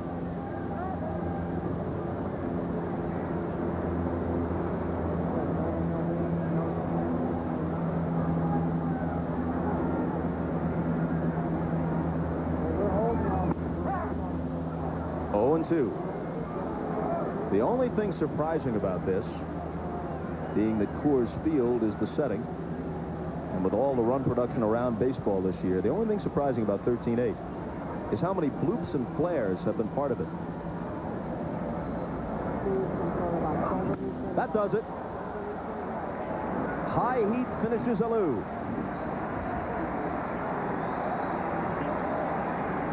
The American League wins for the second time in a row. 13-8 in Colorado. Roberto Alomar, we're told, has been named the game's MVP. He had 3 hits. One of them was a home run, one of 3 homers in the game. Barry Bonds of the Giants had the only one for the National League, a towering 3-run shot. Alex Rodriguez of the Mariners had an opposite field home run for the American League. And later, Roberto Alomar connected. Well, from my perspective, the American League came out more aggressive. They started running right in the first inning, and they never stopped until the last inning. So they came here with a purpose, and they played very well. Joe, as we wait for a possible interview with Roberto Alomar, it occurs to me that there are at least a dozen, maybe more, but at least a dozen of these players in this game who seem to be virtual locks for the Hall of Fame. It's not